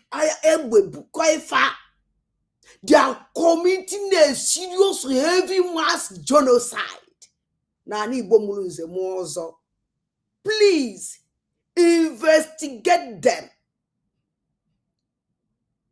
Ogen Kelly is a criminal in America. Is a criminal. All the already called crime or committed in America. Ojogonga several times in America. Ogen Kelly have his own terrorist group.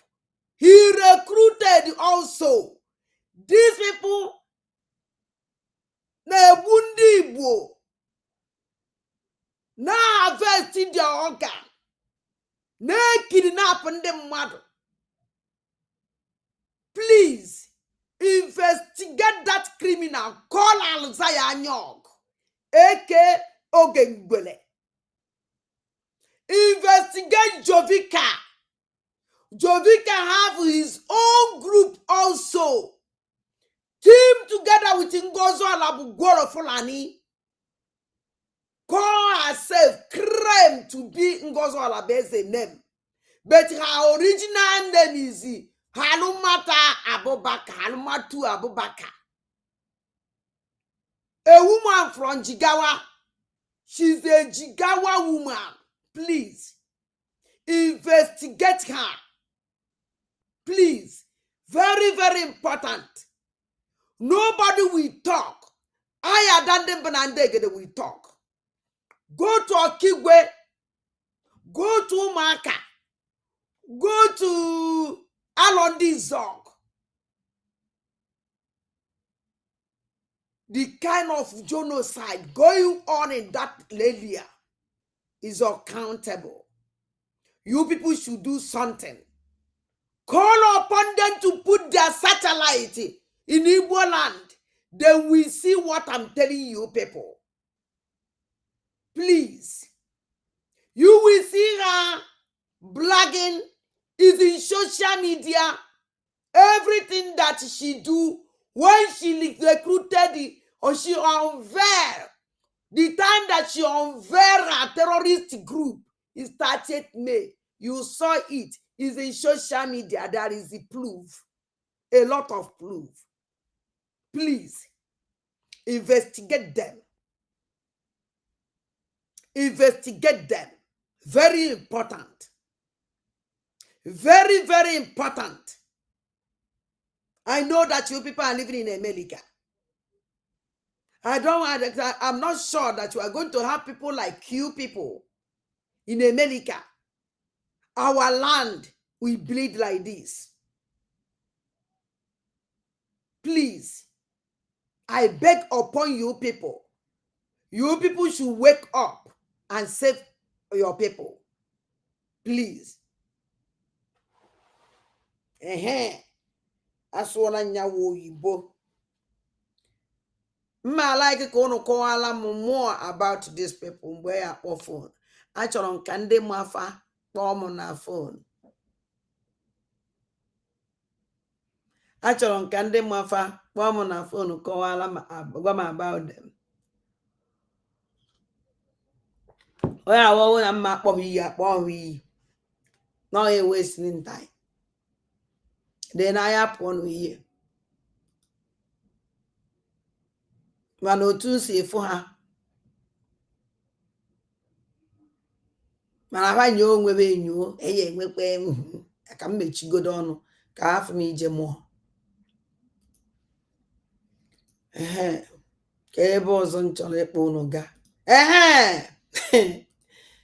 Actually, more.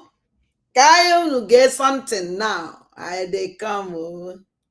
Somebody call my attention to. Somebody call my attention to somewhere. Kedebody.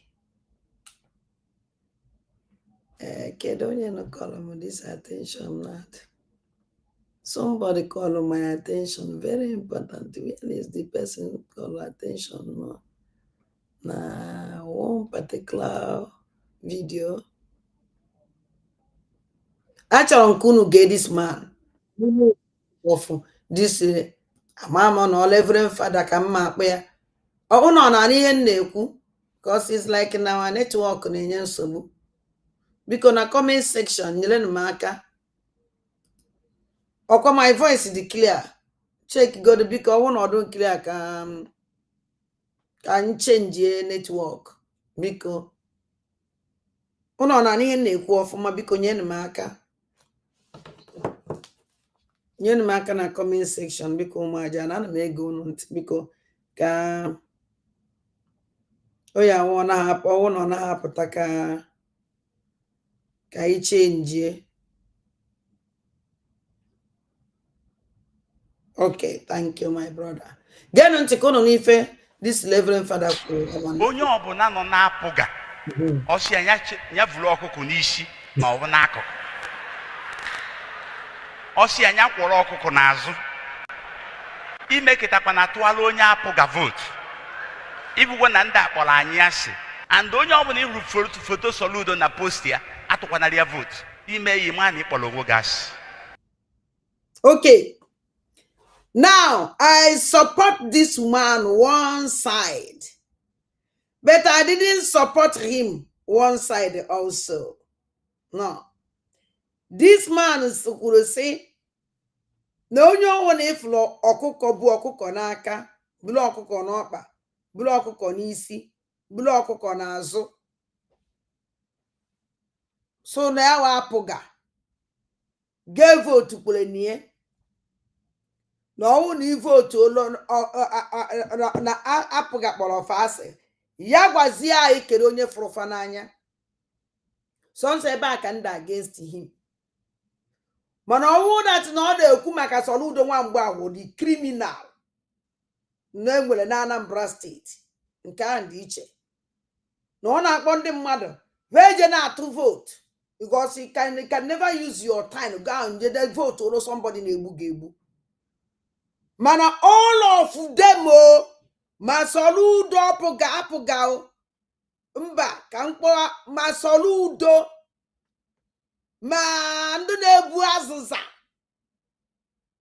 ejibe azakọrọ rock unu niile unu amadị the meaning of this thing these people na-akpagharị n'aka ọ na-evu na-akpagharị ejibe zachasịa brain unu niile chịkọ ya ofu chịkọ eje kpohusie were je gwụọ ọgwụ na gwụọ ngwongwo na occultic chamber fa enwere apụga nwee APC ka APD nwee PDP ọkwụyado APC ka gịnị dị mami ebe a na-akpọ nwee PDP ọkwụyado all of them only party na nọ na zoo were criminal. All of them are terrorists. Fancha niile for A to Z. Because no nwere ife na-eme n'aka ọchịchị ụna akpafa kafa na-achị ihe ego niile a na-enweta na-aba na akpafa onwero nke na-echeta n'uche onye na nke na-achị n'icheta ụmụ ogbe oche ka ọchịchị a dị mma at least ka i benefit ye you benefit nothing. Why are you wasting your time to vote for them? Vote what? Can you know your precious time? Just to vote one ya egbugunu obugo ogbuo nwa gị ebe obe nwa gị so obe nne gị isi o ji ọgan nwa gị wee tụ mgbele were ọgan nwanne gị nwoke wee tụọ mgbele. Come on, all of them are the same. Me wapuga, me wu PDP, we wu APC, anything also go. All of you are the same. All of you are the same. Now, come on, Eba. Woka, get into in the house. Onye ọbụla nọ na-apụga ọsị ya vụrụ ọkụkụ n'isi ma ọ bụ n'akụkụ ọsị ya kwọrọ ọkụkụ n'azụ imekịtakwa na atụala onye apụga vote ibugwo na ndị akpọrọ anyị asị and onye ọbụla ihuru foto Soludo na post ya atụkwanara ya vote ime ya ime a na ịkpọrọ onwe gas nwoke adịmma iji okwute tugbuo n'ime unu ụka ọnụ. Nwoke adịmma iji okwute tugbunyụọ ya anya ndị ụka kwesịrị ịbịa ya asọ jụagide ya asọ bịa gbunyụọ ya anya ọnwụọ. Let me tell you people something. Obodo a nọ na ya obodo aka nọ mara dachi na adị eme campaign n'ụlọ ụka. Adị eme campaign n'ụlọ ụka. Although possible, or against the law. All the forbidden. Mmadụ ije n'ime ụlọ ụka mee campaign. All the forbidden. And I akọ dị akụkọ ahụ akọ. O nwere onye mere n'obodo a. Oji because of that thing we lose so many things. Although possible. How can you, a child of God, look at this man and a Christians? One ekwu apụga. Ya gujeze tuli nke ndị Fulani. Or even one nke ndị Yoruba. And this man call himself amamibe kpọrọ onwe ya akpọ oye focus tụọ mara ka oye si na-eme expose ndị ụka a na-egbuchasị ọbịa n'ihu ọrụ ya ka e na-eme ka ele ka organize anya o gbuzie apụga etuziele ndị PDP Hope Uzodimma APC na ka o si wedowe ndị Imo steeti today Soludo apụga na ka o si dowe ndị Anambra today Gọvanọ Mbadu nke APC na ka o si wedowe ndị Enugu kọ nke nwasa a na-akpọnwa iwuru amamibe ọnwụ ya bụ nke amamibe a na-akpọ onye nke ahụ na-anụdo onu ya mana alụrụ anọ ọ na-alụ ọlụ karịrị Soludo lụkarịa Hope Uzodimma lụkarịa ndị abaghị anọ ugbu anyị ka amamibe a na-akpọ datụma a na-abụ ya anya mgbe ọnwụ na efu na 5 gọvanọ 5 South East gọvanọ ọkwụrụ ka onye mmiri na-eri very deadly onye nke onye ọnwụ na-anaghị ekwu okwu fear that person ibe ọ na-eme karịrị ibe ndị na-ekwu okwu na-eme iji gwakwa gị eziokwu nna na-ege ntị ka anyị pụọ hie ka anyị jee n'ebe ọzọ afụgo m ife nchọrọ igosi unu oh my gosh o nwere somebody sendiri m something wee gegide ya wee wela azụ kacha asụ Nwankwọ jee na nke m azụ kacha asụ Nwankwọ na wafọ you ka anyị ga-ego ntị na I will njere aka share your message mana I will send a message for you azụ kacha asụ Nwankwọ jere na nke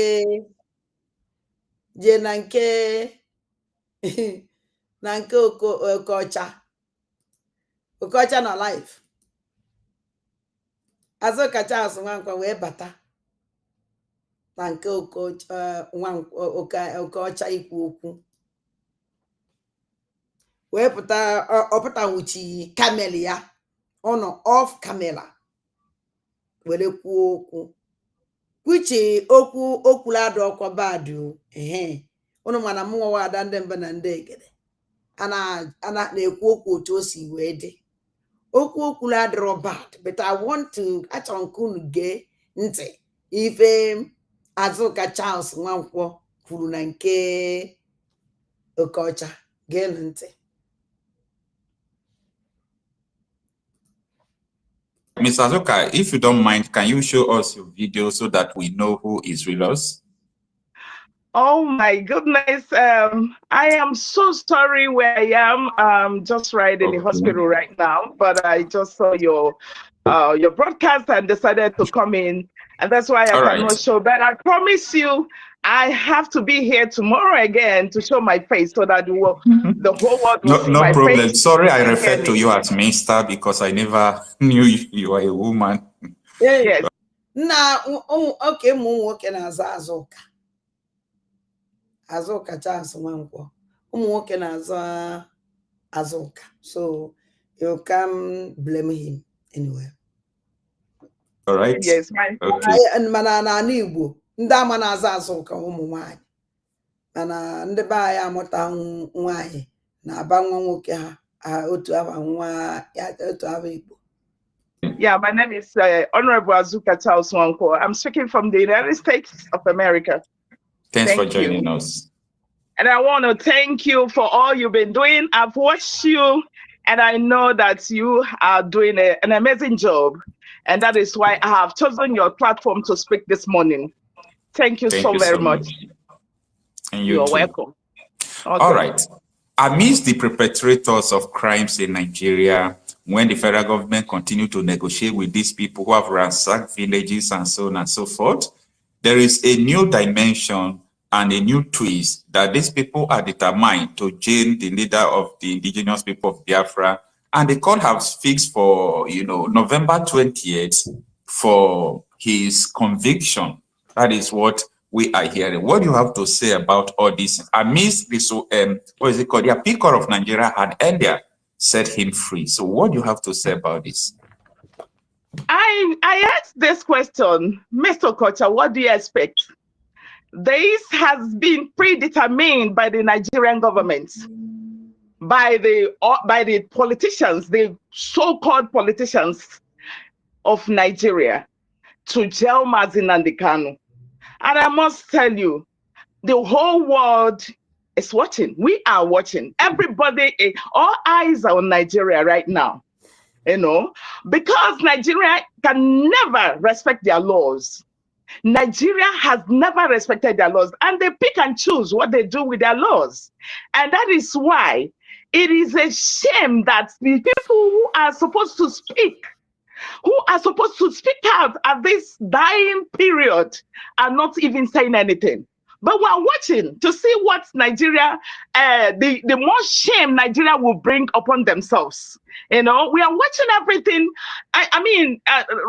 Last few days ago, I was so happy with what our president Donald Trump did. He is the only man that can speak.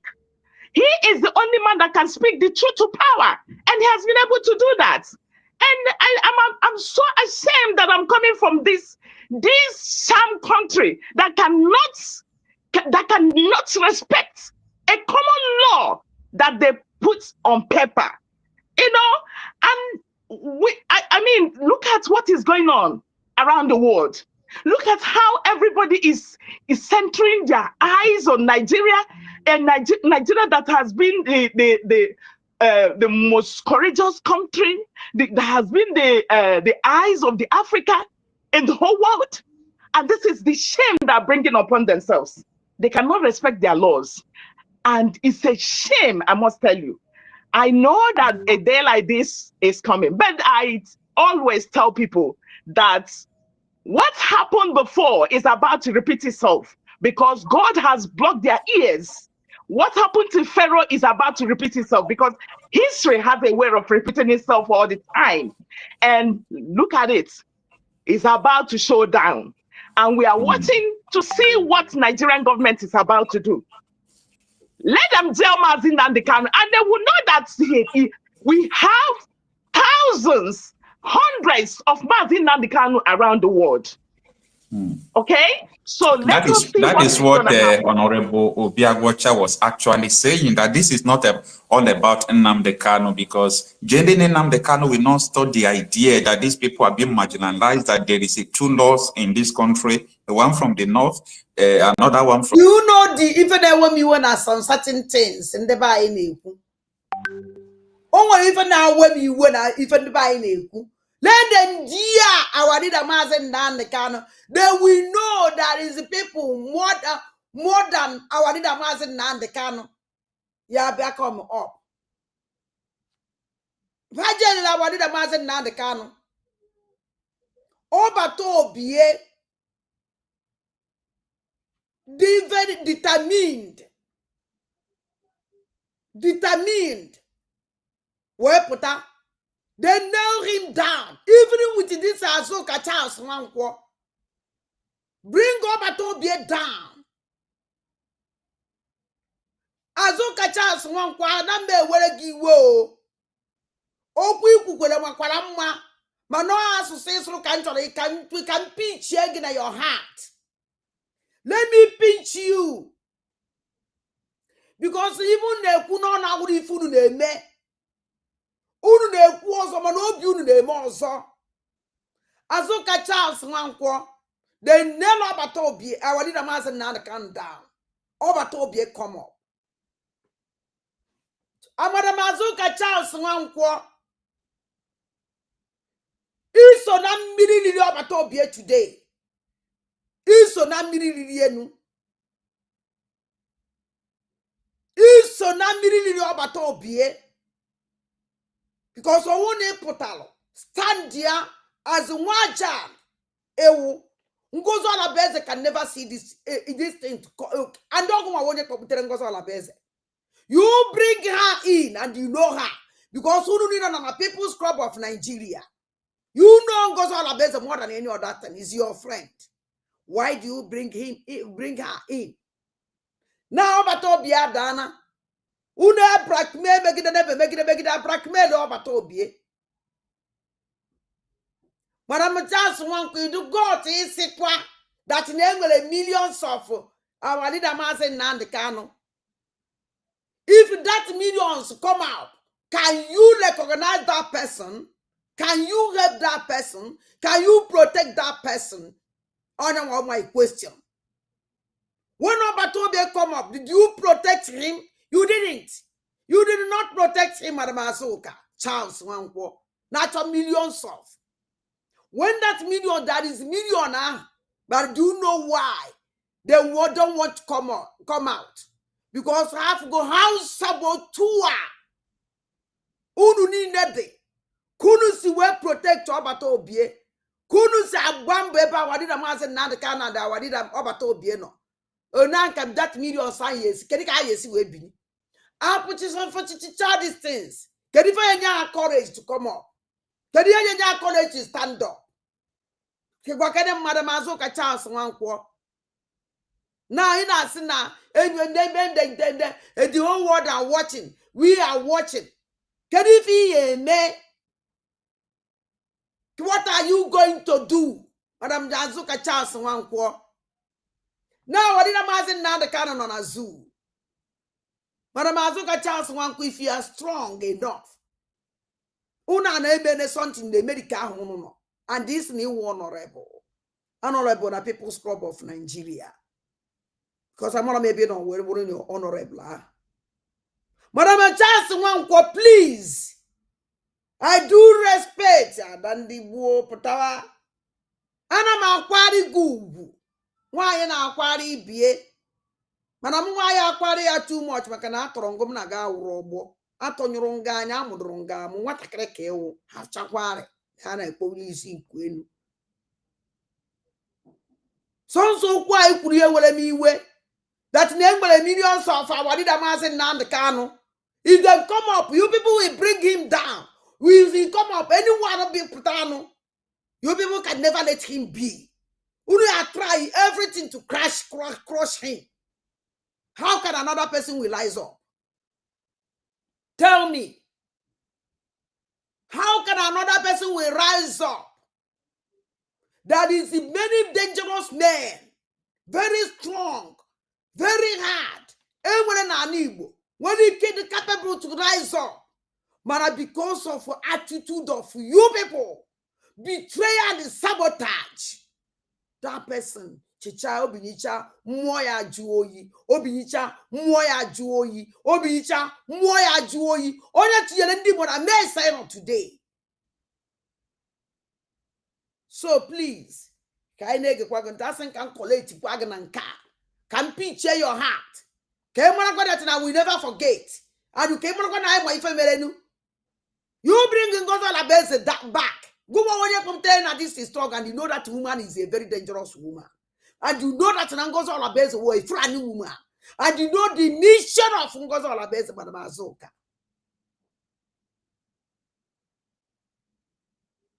When the time that you call Ngozi Alabeze to go and represent you, never did we know? Yeah, as friends. Ngozi Alabeze back you. Or what going on? They just say, "You're not going on another." If I say, "For that place," and the one boji bag that na yeje, and job one you say, "Go and represent me, na Japan." If I name that, if I name I was a Biafra, but go and represent me. Because of Nani Mepem, here in America. Madam Azuka, you go there. Go to France, name arrangement. Did we know? Do we not know? Because although even you will have Biafra. Yeah, just even you the melon something woman, you don't kadata, man, no kadema, man, no posina. And only with the connection of that joy Eurobi. Only with the connection, put you inside. I walk only with the destiny direct. And here we ain't be about even nako. The engine way to tatwa akawo kaefun that in that condition I know today is on one of them. So, for going to millions of people, that Nigeria should know that is a millions of people. Yes, there is a millions of people. But how can they come up? Who nobody will put no matter ndu gonna go gige. Onya oni nwere mmadu. Ndu gonna find make ife. The mind DJ make ife with those people. How do you trust those people? How you trust those people? How sure is about those people? Okwa ni enwe molala na agba ụzọ na aga. Mana owu ni iwe people. Equal end as how can you move forward? How can you do your things? How can you do whatever you're doing? When you have people,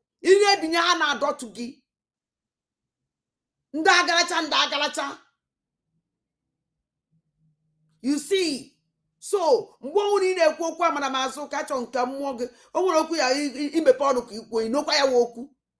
you swallow it. When you think today, if that's no what you see, none again. From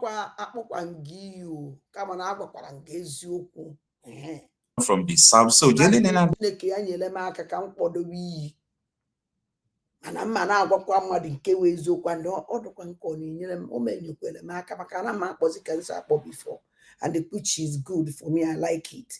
Yeah, and my Yoko and me pull more. Bekano will not stop all these things. So if you jail Bekano, you did not jail his idea. So that was what Honorable Biagwacha was telling them this afternoon.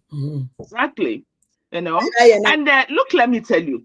Now, Mazin Nabikano is fighting a just cause. This what can man equenu? Onwo nyozo patakara ngwa batobie patade den le kogarize obatobie.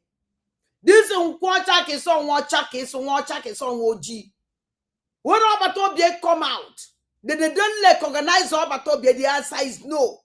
They don't recognize him. They call him criminal in Finland. So ndanku this nwocha na ekuka so onye. The same thing they will condemn that person and give that person one stupid name and to use it and nail him. Una deceives no one. Una deceives no one. Ne come on, ne even na ani igbo munu nze mu ozo. No chwa na ebu na anu igbo munu nze mu ozo. Na umu igbo na ebu na genocide. Stand there on the opposite. Enough is enough. Who is this month or may 1 year to the Robert Obie? 19th of this month or may 1 year complete. Can you put say this is genocide? Name an Igbo, name an Igbo state, name everywhere an Igbo. Let it stop. Can you be yelling? Nobody. Una na cho yen allies no quite no na do everybody e can easy e boss ko nya slice on you make sure that you deliver bring game down none again. And there is no way in the world that self-determination has been a cause or a crime. We all know that. We all know that agitation is not a crime. And why? What has he been agitating for? What has he been saying? Does it mean that they're not listening to what he's saying? There is marginalization that is going on in the southeast. There is no presence of federal government in Nigeria. There is nothing, no international airport, no presence of what is it called? No seaports, no. I mean, there is no life, and more so, this is the place that the economy, the 80% of economy of Nigeria is being generated from. So why is it that our youth cannot, gain anything from this very, very, very, very country? Nothing is being given to us. Nothing. The youth are the politicians are using the youth to do their bidding, giving them guns, killing for them, harvesting organs for them, and all manners of crime. Biafra Star Media. Hey, Biafran Star Media. None of you wajan. Hey, Ossie, yes, Ada, you are right. Biafran Star. Navai Ogi Kunyozo. Nickname Maka Keko while amazing one name come supplies. Biafran's pastor. Ogi ma. Kunyozo is one name. Obi the mumma. Adam happy. Very, very happy. Biafran's pastor. If okay. Oh my God. Ekene dịrị Chukwu ndị ezi nwanne m ọwọkwa echi ịkọwakwa m ọnụ ọwọkwa itucha m echi ịkparịwakwa m ezi nwanne m akwa adanne ka o jikwe nwayọọ nna nnọọ adị m happy welcome ka anyị na-egekwa ntị that the politicians are using them for. And now, and Mazen Mamikam has seen all these things, going on. And he's been very, very adamant about it. He has been very, very outspoken about it. He has been telling the world and telling everybody, anybody that cares to listen to him, the injustice that is being meted against these people. And look at it. Nobody cares to know what is going on or how to, put things in order in the Southeast. And I mean, it is a shame. It is a shame of what is going on in this very country. I am telling you, I'm ashamed of what is coming out from this country, to be honest with you. All right. Thank you so much, man. Now, Madam Azuka Charles Nwankwo Chukwu Di Ya. It's now our leader Mazen Nandekan is telling them. And you see that our leader Mazen Nandekan wrote a letter to Donald Trump, which in Euphoria, and that he can email to Takana, please. Because all these killings in the many more states, Bendigi. Madam Azuka Charles Nwankwo for me, Kunya. Madam Azuka Charles Nwankwo will carry Bojiri Devil. You will a voice. And there was somebody out there, you fear nobody. Madam Azuka Charles Nwankwo, why do you back your people? Why don't you use your mouth and fight for your people? Why? And you have paid a lot. When you say what to Jebuno Goko? Unless you can propaganda. Malcolm only phone when you came, it will complete some certain things. Because Africa moon Africa see me. Photo do house or make or drop a clear. So now, and then women in that Ebunimo state. I like in case you were when you choose. The platform this our brother culture will walk. I didn't like he continue to use here when they cook. Man, I'm like, or see ya pata focus on any woman who's a more in America. Use your voice and call America, call the whole world. Tell them the genocide moving inside your land. All the very important. Madam Azuka Charles Nwankwo has a name on a genocide. That is, there's genocide going on in Igbo. He has an idea. He has an idea. He has that an anti-God I have not even an Igbo. He has an my atrocities, abomination. Ngozo na bugolo for the commander-in-chief of terrorists now committing our land. You can't tell me that you don't know the genocide going on in Biafra land. Nani Igbo is a more. Why can't you use this platform and say it? Why? Now, I don't know. I want another person here will rise like this.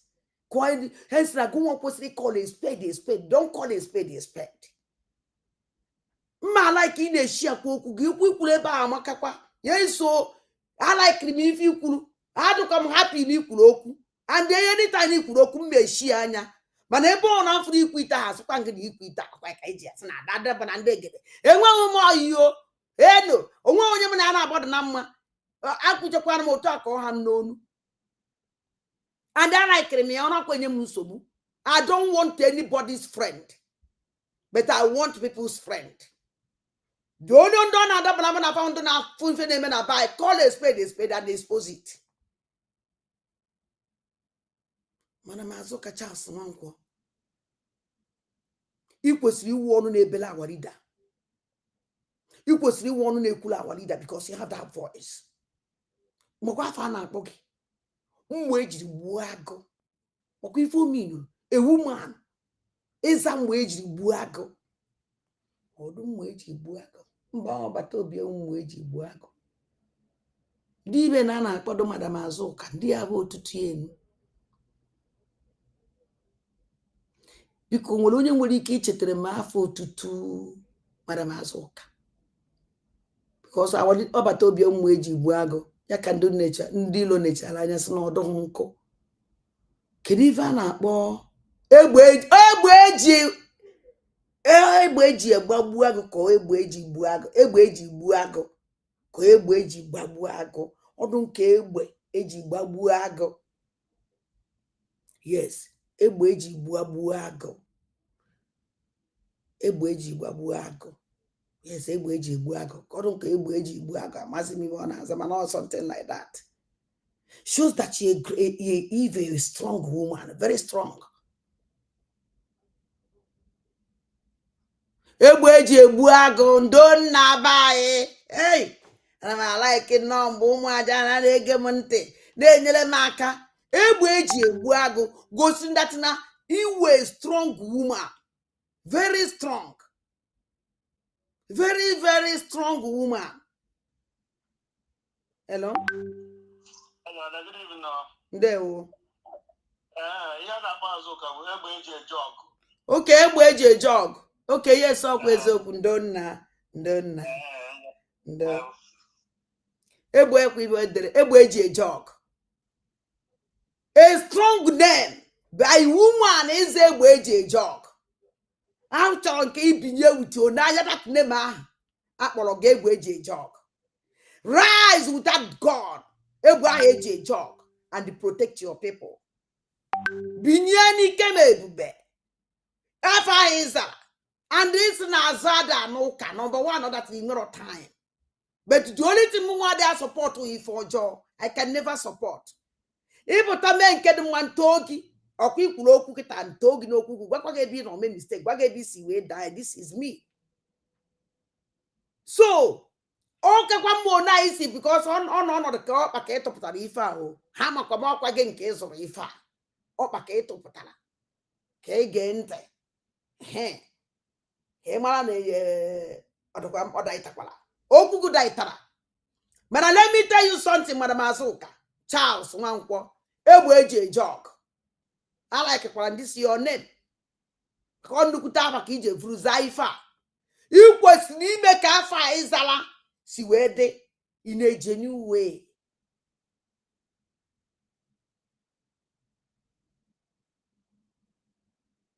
In a genuine way. So even when you came you made a mistake before. You serious mistake, oh. Email me. Who are the promoter because I didn't know. Manokwa ikuleba ikuleleti o odu kwaleti kuwe no gamba ahụ chasara mba egbola warida ki elezi wu voice because of the medical ekwu n'okwu iwe pụta ka ekwu okwu ka asịkpa ine ekwu n'okwu ine so na ndị kpọrọ America egbe eji jog ine so na ndị kpọrọ America ina stand strong and as yes this is her we know that this woman can do many things. We know that this woman is very strong. We know we can trust this woman. But you can answer nothing. Nothing. Nothing. I want to say now the can do akukwo. Genocide the nature of your land. You know you bank it. I want to say now the can do akukwo we find America. The genocide in Nigeria, what we want to mass in the Kanu Delu. Can I put that the genocide continues still?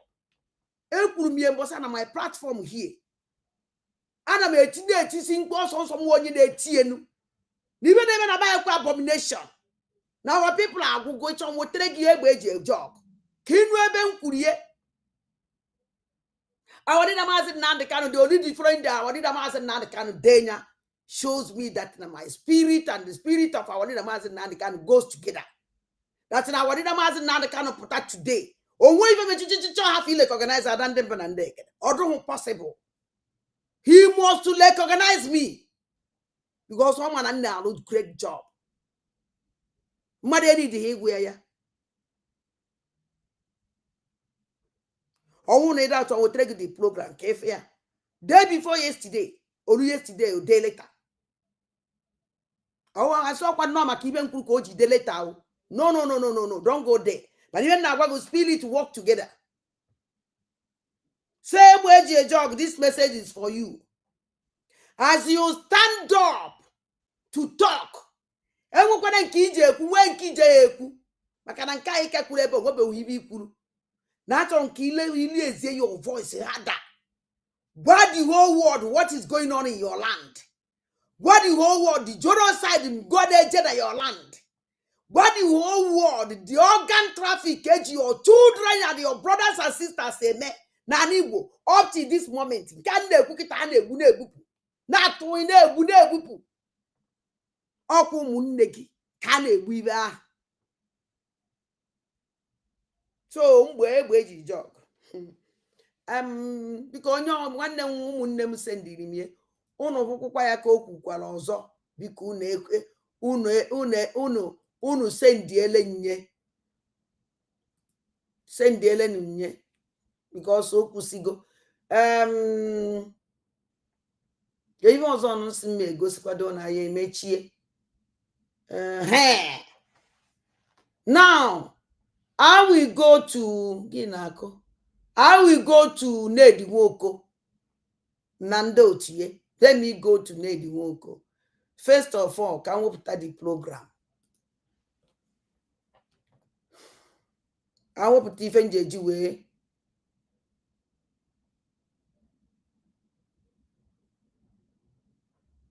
Can we put that?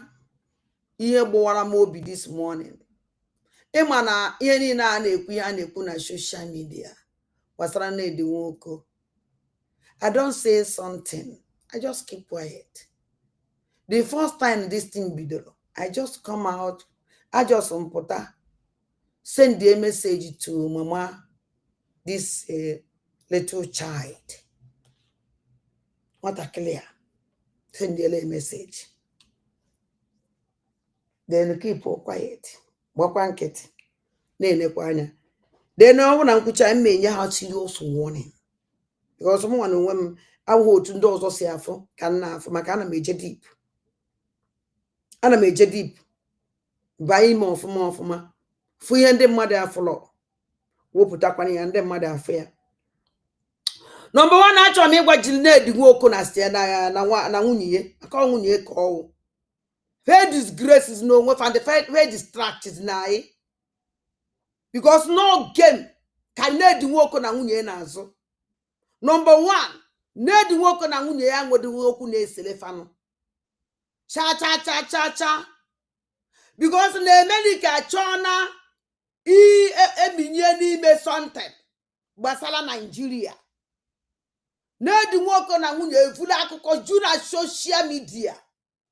Ndị nwere ike use their platform na-ekwu ihe na-eme na befa ewere focus ebe Nedi Nwoko na nwunye no ewere focus to ebe Nedi Nwoko na the distraction ka distract ya gị owu that no nwere ka ihe esi fu ife na-eme na azụ no be gị ihe wepụta ya kwuo imechi ọnụ ihe ekwuye ife focus to na Nedi Nwoko na nwunye mmadụ aba udi na nwunye. Number one, achọrọ m ịgwa Dejina Daniel okwu. Nwa m aka m akpọkọ nwa m ka ewu. You a daughter, a very small nwa ahụ nekwenu ka edo. even my last born tọrọ gị na ya wụrụ ọgbọ na ya wụrụzie ọtị iji wee gwa gị ebe na-eje na mkpa ọgwụ nwa m eme mistake and mma agwa gị okwu as a daughter nwa m nwụrụ amụ nkwu ma agwa nwa m ka mma agwa gị afụrụ m anya mmiri gị afụrụ m anya mmiri gị flugasịa many things ikwuru na social media many places pụtara kwuo okwu and o nwere ife m chọrọ ịgwa gị this evening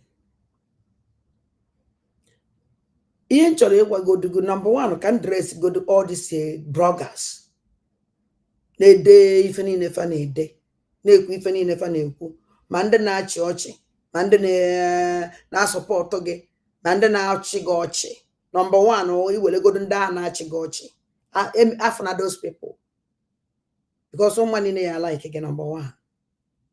Number two, ife na-achị ime ka these bloggers mara ọdachi na all these bloggers unu n'anya unu afụ jori Legina Nwoko this Legina Daniel nụrụ Dredi Nwoko I wee sị na o jewere o nụrụ ya because of money nụọ ya because of Lamborghini nụọ ya because of ndị Ferrari nụọ ya because of Land Rover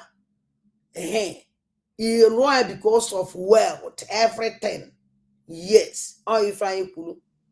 Manamuwa wa dande mbonandege that was here like that. No, no, because of Lamborghini. No, no, because of wealth. No. Do you know the reason why in the second Amafria? Because omutale yanwa. Umunabo, umuoke nabo. All corner, all boy na that compound. Benedi woko. Oh no, mutala yanwa. Eba nka mmasi yes. Or just eba for money. And no jikwane na ga half ikegu ya. Or to go tired. Or no buju napa. Or decide is April. This lady Lunedi Nwoko.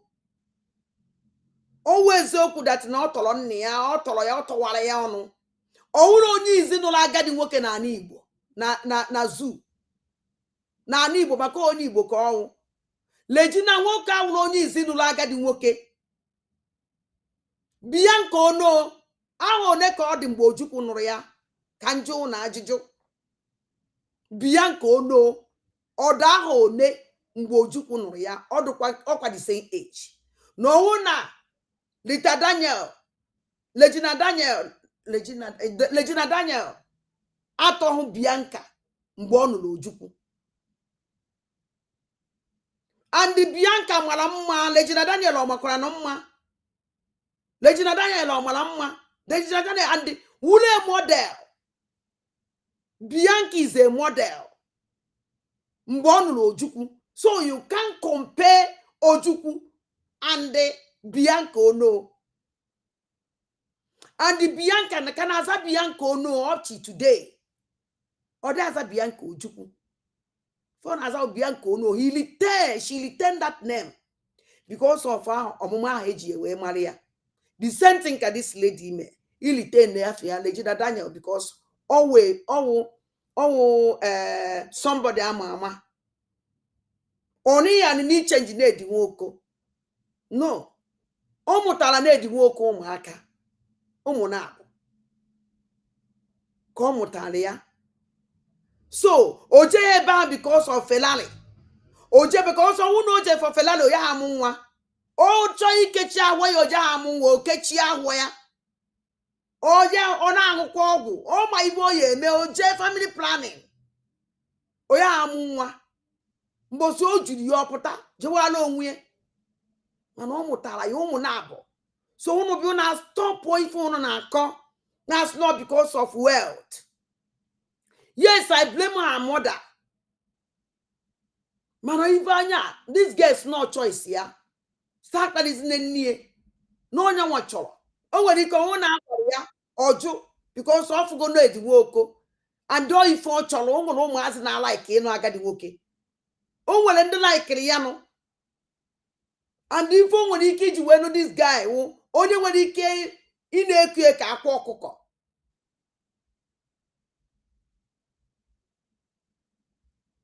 Yes, That's why I don't do.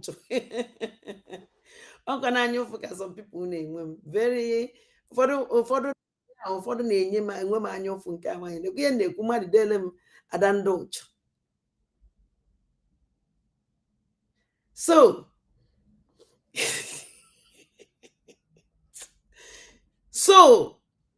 mụnwa na onwe m afro anything. This marriage, Chineke bless this family with 2 boys. And then on not the men ke o di mo jima aso amakwa mo before here me. We me akwa na social media kawancha so ka apụta biko pụta no aso kwa na odi ime. Wof now even though na social and blogger can say anything. Ka even ha were say no. Unless you could only want to ma'am. So I wake up this morning and finally this girl on her bed. Oh, tell me so much. Oh, take him. Because now this girl, I am with February yenu. If February Canada. Okay, kia. Number 1, that na on okay Canadiano. Now, oh, well, open when for ever mama legend Daniel na bamba.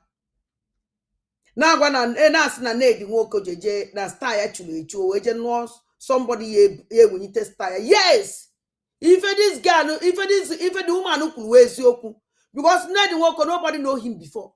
Oh, well, ego, man, no one on your miano, or on a social media. Nobody knows this man, and only a politician by day. If I were the Walker, while Mammy was saying, all this lady won't book that Ned Walker. All this, every Ned Walker not today, all this girl, Mary.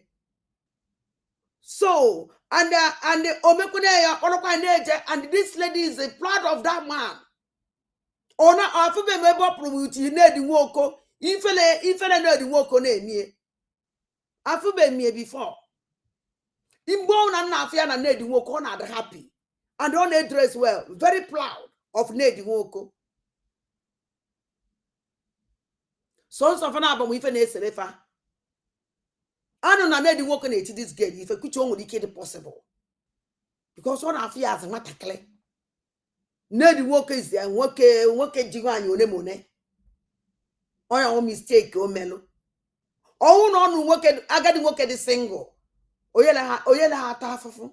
Manoja, you know, I got the work Jum wine, and wine on anu, and one uncle obele mother. Hanjanina machalama, Hanjanina wa kugo. Keki yes, you will let the worker guy. While an don't call some of Bugunama. Or don't possible now. You have to watch all these things. Before nisi and the before neji no agadi woke may inquire about that man. Ned woke is an evil man, very evil. Ned woke got one no na prison to woki. 1 year work in another place. Mandum wrong. Ogukoya, who are you? Before now, no diano because of no Diego, just go in there and inquire about this bad man in a channel. An evil man, a very dangerous idiot. Kijaja Kolo, Ona can know with a good name. I see money dead worker because of the Ned Walker with a good name. Ned Walker is a bad person. You can't go and marry an evil man. Thinking that he had happy, a young age, 24 years age. They can't for this game, they make a Gemina. You also this year ending that this game will keep one way. I'm a young name. Now, Ned woke up on 1 day, woke up or cheer a senator for that matter. Or on a country. Then now country, my friend. It was reach with this man from to be a senator. Can you want a senator? Can you want Alu? Can you want a mellow? How can you? Somebody didn't do before in a pochisi. Well, a woman, dear, one you sing, not the woman, the woman of 3 pota, not the work of 3 years. One you sing, poche the woman. Ogo ya happen. No, not the police are trying to get a small girl like you. How many years can you cope with this nonsense? I don't know nothing has because of your brother Ned Woko is a mistake. You're doing a great mistake. Oh, na Ned Woko de tigi ife happy ya or ya go to hell. Oche palagu police ya or chiegi. No problem. Come on, go with you as soon as this bondage. Can you your happiness? You don't have joy. Or not they go in because before you people don't any time laugh inside that place. A small girl like you, small girl. What a clear sabehanya. He a bit kita tama for talo away. Now if you need because even we need I don't get an echo to no one you hear me or the castle my bana ma ka ko kana ma kon ke ma ro. But even na chi me ko no ma go and na di wo ko na social media po.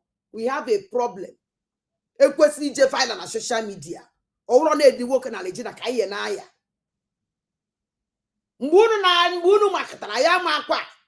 Onunu si bu mana aya maro. Onunu si bu onwu na aya maro. Ibe ay maro no na agbawa akwukwo mgbe ifo. Mgbe na anya vela. Na Lamborghini, man, car problem because you pay the price by giving him a 2 bouncing baby boy. Kalili that fella liya hinanya. Kalili that Lamborghini ha. Kalili everything. You even need to walk again, lebe no. Can ki again lebe need to walk no. Onwe de anything you gain. Onwe de anything you gain. If you gain lebe ebe Ned Woko no. Ka ife Ned Woko game lebe no. Inyere yo umu na abo. And don't see anago umazi ya. And you can never collect it. Also ni ye Josephine we ya ka that man kanelege. Mara dori tin na chi make mara wo. Gbayim worogo na na. Ned Woko siye no la na ana. Mana pour from social media. Pour from social media. I did settle case, the family case na social media. Come on, name more mistake. Mgbe last ni ije golu no kasi na ona this girl golu no nene. He made a very big mistake. Owuni ode turu galo ije go that house no owuni golu na ne. Man a very serious mistake ki me. In a pipe low. Nakbu go na your mother nakbu onwo ye amwa ibe de menu. Bankite. Dole ne di woka ho na aga jige. Or good live period. I'm that na yes, him with a business in me. I'm that you have many things to do. Better. For whom we put a just and I keep a go no. Umuro muku ya wole ya pesa se go pa. Piagia pieces. And you can't do nothing. Because he Maria Kananya. A small girl like you. In a cool go down. Pipe or low. Because if you did work on a mesicata on na say no muri for ye me, or she goes on a carry on. But I won't a pipe low blanket. Umuru mano, oh ya wagon kitty. Would you hope on one day near Monoko, Kemoloko, Casogin or Quanana? Even I don't know if from Kemoloko and social media always open here social media influence like yes. But even in a can name like that. He made a mistake, good at your mother. By EJ go that you know, or wouldn't you go in a nail because the social media blogger say a Gmoku with me in fact. And do no too much. Every time your brother apata, Neko, Neti, somebody that any man carry like by 100 times. Won't be nearly go to today can do nothing. You can do nothing. Can't you see them a boss him and all lose him way family, yeah, me with this something. Or if you don't know has a see now. Kediki be beki be de bido. Pour on social media. I won't hear them. Pour from social media. Can't go after social media. More in apata. Mmụọ na-edi na-achị igosi na ọhụụ unu ka o ya anara na o ya anara ya nwa. And that man is an evil man. Onye ọ dị nke na-ewute m nụ. Onye gị na-eme ka ife nwekwa obi ebele. Onye gị na-eme ka ife nwere human sympathy. Because I don't know where be a better way human sympathy. Yeah, just one nigga work a botchy. Yeah, man, I even as a bone get focused on it for name. Or ya put on social media rubbish. The man they will share. I want to shame at all. I get to work at the time nature and on the age. And he woman. Well, I'm not a 70 years old girl. I want to shame. I want to shame. Daddy, I want if I'm your mother cool. That's now ni no mo na di work anyo nwere nke dị ka onye ine ụmụ ya nwere nke yiri mmadụ true onwedu nke ụmụ ya dị ka nwa na edi work wasef openas na ebionia de keda na ka ụmụ ya dị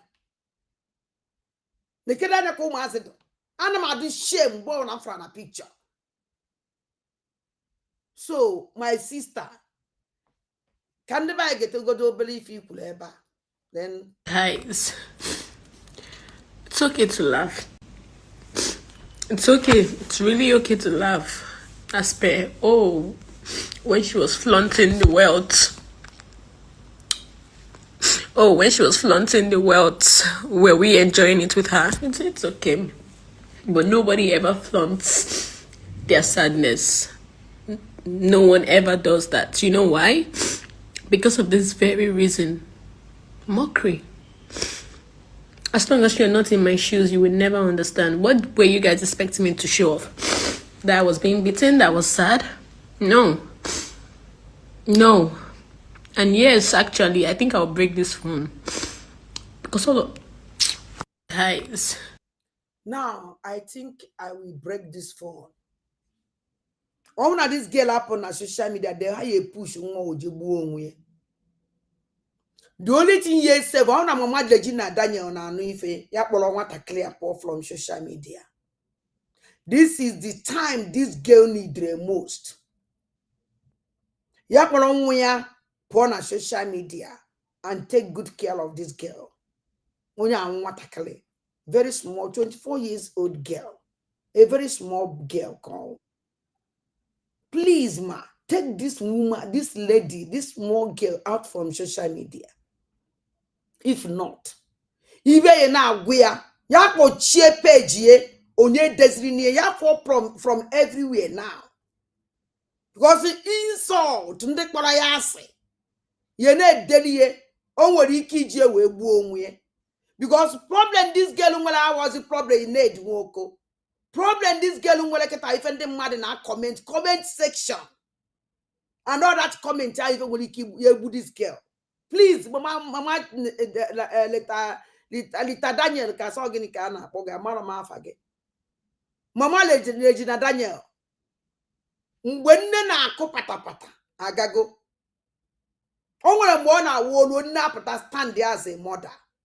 You push this girl. And you no gonwa, so gonwa. Wonye ya ekuru nwa katakle aga onya n'obi. Nwa agbuo onwe e ma na igburu ye. And it's in a social media, even in a social media is not the best. Come out and talking, work or one, you know, or mother melon cause, and they mad that no say, you me we better not man. Or can I get everything? Or can I nego? Or mandoja? Or everything, all a connection. Do you have connection? The only connection you will, oh God. I know we are fighting this battle. The only thing you make a chineke way no longer go. Or this girl out from social media and the pipe low. Pipe low. Careful the one on social media for now. For sake of this small girl. For sake of this child. They know the bloggers. They go against this girl. Stop. Ojela for money. Ya ha mo nwa that place. And they have their case and why. And don't mutala ya nwa. Onwe onye na-ekwuzi okwu na-ekwu nwa ọmụta. Onwe na ekwu na afọ na omtere udi o jere ije dị muta nwa bedie. Quarter of Bianco no. Many people like that. Akata anko na agụ afa. Nụrụ ụmụ agadi nwoke. Owo onye izizi. Owo onye ịbụọ. Owo onye ịtọ. Adam sorry o. Adam sorry o. Neze na nyakono neze kono fuzi update about this girl. Then I bet you. I just check and okwu ni yango obele because na mgbacha nkịtị ọdụcha mma because ihe ndị a na-ekwu na-asị Lamborghini nke ọzọ wee chezọ na this girl mụtara nwa. Ọ mụtara na-eji nwoke nwa. Ọ mụtara ya nwa. Ojo for wealth. Ọ wụrụ o jere fe ego na-eji nwoke ya amụta nwa. O wele je mee family planning. Ọ wụrụ ibe ma stelile. Ochi stelile wee stelile kwechi ahụọ. Na-eji nwoke gbago wee ibe ya apụtanụ. Oche na nwunye ya na-atụmụghị ime nke ha aga bọsụ orijuola ego ya ahụ ha ejewala chọọ otu nwatakịrị n'ụlọ onwe mụwara ya nwa mana unu owu na-abara mmadụ mụta nwa na ya unu amụọ nwa n'unu ahụ owozi wealth ihe ya na-ekwu okwu nwatakịrị onwe onye nọ na social media na-ekwu okwu nwa Regina. Nobody is talking about this. Nyaka nji wee fukwe from the blogger. In fact, ndị asokwa azọ pass egbu. Bloggers, they can kill and they can save. Mbunda. Because if we are menu na this in Jema, that this is a small girl. One see some of no few. Undina maka this criminal called Ned Woko, a very useless, wicked man. Obi na azo. Onye madu ivo ita Chineke na ada biko gba break get on. Hey, I think nothing. The mother has just collapsed. Rita has just collapsed. Gina has locked herself in the room. She's not talking to anybody. If you like, you could believe me. That girl said she will cut herself. FCT command, you should fear God. Commissioner of Police FCT, fear God. I'm telling you this right now. I reached out to the IGP myself. He gave me your number, FCT command. Fear God. The IGP told me that he has told you to release that boy. Mercy Johnson came to you. You told me. I think nothing. The mother has just collapsed. Rita has just collapsed. Gina has locked herself in the room. She's not talking to anybody. If you like, you could believe me. That girl said she will cut herself. FCT command, you should fear God. How can you do something with somebody though?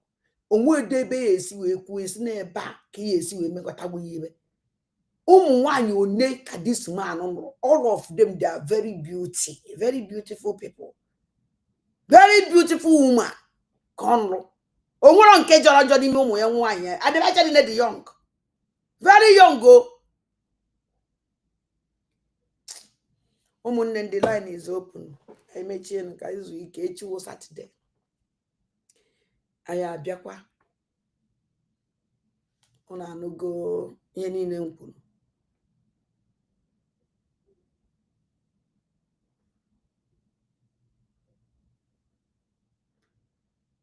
Ọ na-anụgo ihe niile m kwuru. So the line is open. Onwe onye chọrọ ikwu okwu. Hey, akala m itinye. Hey, mba chere nwenu ndidi ọ na-aka akpọna. Ọ na-aka akpọna o.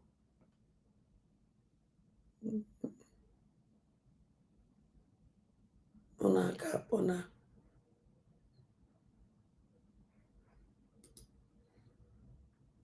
O nwere. Achọrọ m itinyela ọnụ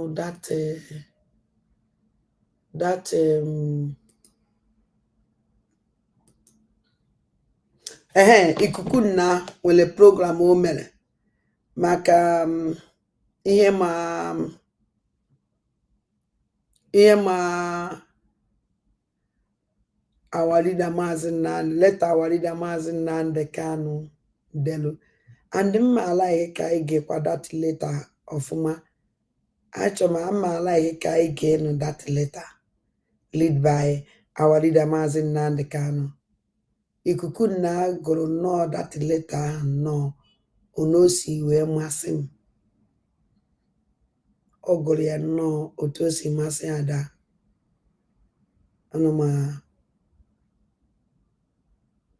Si vous avez toujours été sensible. Jeno kanchonya.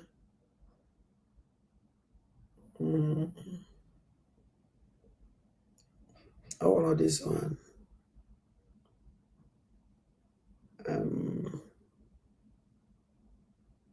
All of this one. Ana mabia no maja because I save me no kanchonya.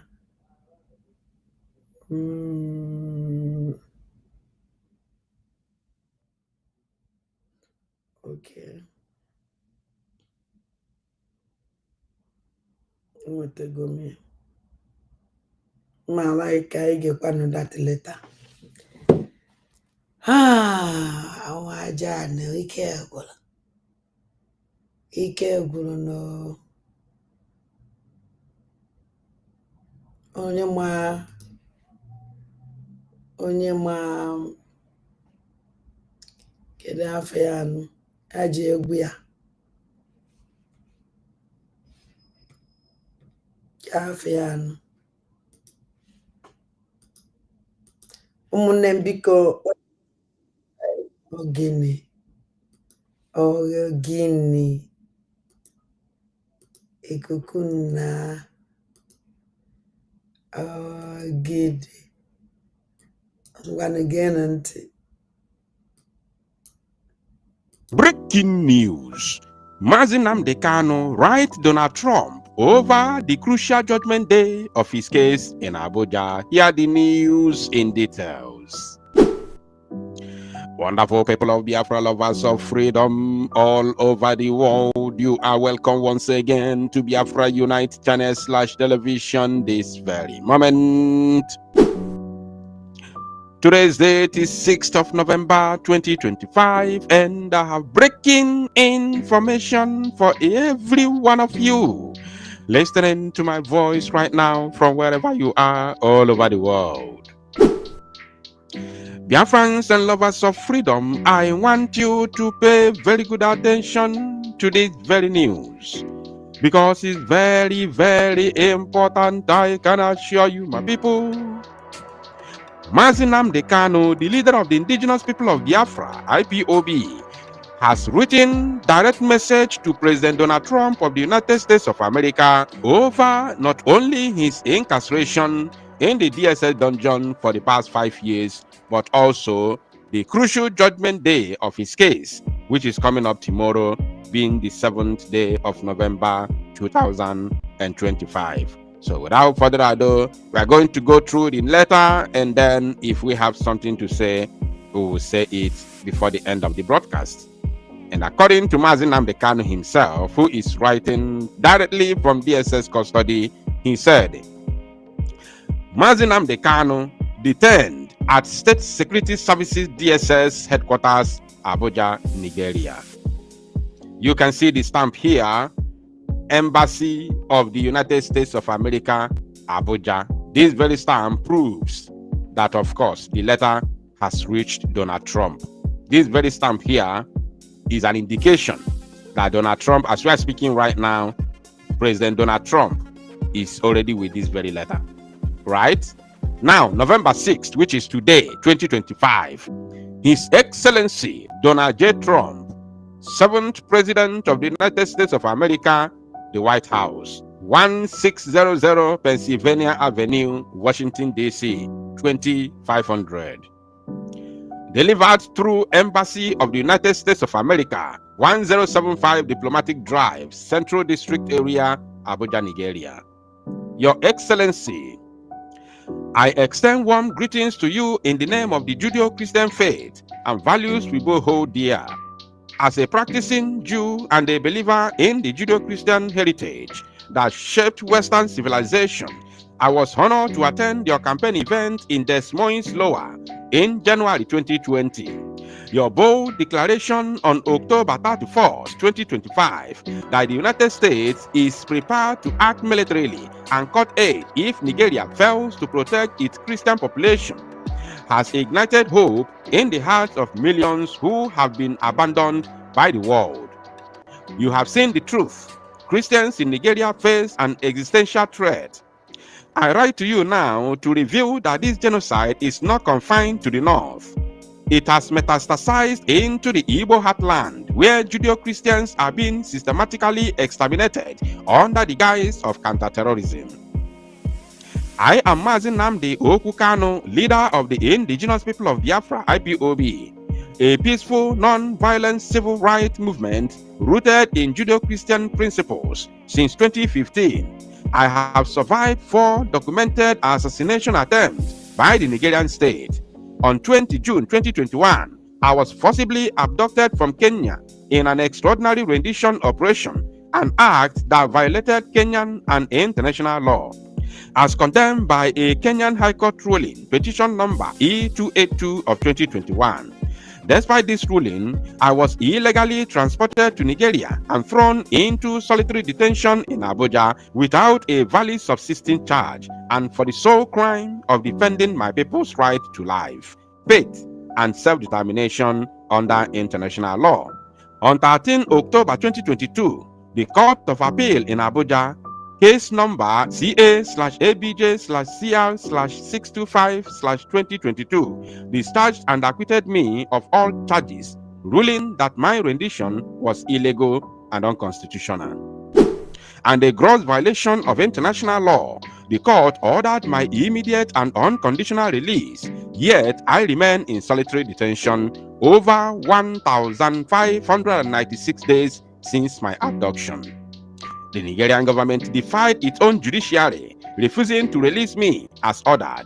I was never released, so there was no rearrest. Only continued unlawful imprisonment in blatant violation of constitutionally protected double jeopardy safeguards under Section 36(9) of the 1999 Constitution and Article 7(2) of the African Charter. Première fois que j'ai goûté cette tige de Berce, je me suis dit, mais comment est-ce que... The UN Working Group on Arbitrary Detention, opinion number 25/2022, declared my continued imprisonment arbitrary, unlawful, and politically motivated. This is not justice. This is state capture of the rule of law to silence a Judeo-Christian voice. A hidden genocide against Judeo-Christians in eastern Nigeria. The same extremist-backed forces you have condemned in the north, Boko Haram, ISWAP, and Fulani militias, operate with state complicity in the southeast and Igbo-speaking territories of Benue, Kogi, and Delta. But here, the Nigerian military itself is the primary perpetrator, shielded by a false narrative that blames the victims. These atrocities are irrefutably documented. Number 1. Mpo Biafra Heroes Day Massacre, 30th May 2016. Amnesty International 2016, at least 150 peaceful Christian worshippers killed. Bodies dumped in rivers. UN Special Rapporteur Agnes Kalamard, A/HRC/47/33/ADD2. Para 47. Security forces opened fire on demonstrators at St. Edmund's Catholic Church. At least 60 killed, over 70 injured, victims shot in the back while praying. Inter-Society 2016 field report. True death toll exceed 900 with mass graves discovered near Onitsha. This was not a clash, it was a massacre of worshippers commemorating their fallen heroes. Number 2. National High School Aba Massacre, 9 February 2016. Amnesty International, 22 killed on site, 13 bodies exhumed from a borrow pit near Aba Port Harcourt Road. UN Special Rapporteur Agnes Kalamard, A/HRC/47/33/ADD2, Para 45. Soldiers from the 144 Battalion fired indiscriminately into a crowd of young Christian students praying and singing hymns. No evidence of armed resistance. Children were executed for singing Sweet Jesus. Operation Python Dance 2, 12-14 September 2017. Amnesty International 2015, a decade of impunity. 150 killed in raid on Kanu's home in Afaruku. No soldier died. UN Kalamard report, Para 51. Asymmetric use of lethal force and forced disappearances, part of a continued of state violence. I survived the third assassination attempt that day. 28 unarmed civilians did not. Obibo Massacre, October 2020. Amnesty International, at least 13 civilians killed, including children, mass burials, rape used as a weapon. A Christian town was punished for protesting police brutality. Number 5, Port Harcourt Iguacha Trump Solidarity Rally, 20 January 2017. IPOB eyewitness accounts and local reports. Hundreds of Judeo-Christian supporters gunned down by soldiers under Islamist sympathetic command. They came to celebrate your inauguration. He's talking to Trump. They came to celebrate your inauguration. They were met with bullets. The architect of these crimes, Lieutenant General Chukwu Yusuf Buratai, former Chief of Army Staff, in 2021, President Buhari appointed him ambassador to Benin, granting him diplomatic immunity to evade ICC prosecution. This is state-sponsored impunity on a genocidal scale. Weaponization of insecurity to demonize IPOB. Since my illegal rendition, Nigeria has declared IPOB a terrorist organization despite zero evidence of violence, confirmed by U.S. State Department 2021. Orchestrated unknown government attacks using state-backed militias, then blamed IPOB. Killed over 2,000 Igbo youths in counterterrorism operations, Inter-Society 2021 and 2025. This is Rwanda's playbook. Create chaos, blame the victim, justify extermination. A call to you, President Trump. You said America will act. Now is the moment. I respectfully urge you to, number 1, launch a US-led independent inquiry into state-sponsored massacre of Judeo-Christians in eastern Nigeria with full access to mass graves, military logs, and survivor testimonies. Number 2, convene emergency congressional hearings on the Igbo Christian genocide, featuring the 13 October 2022 Court of Appeal judgment discharging me, disobeyed by the government.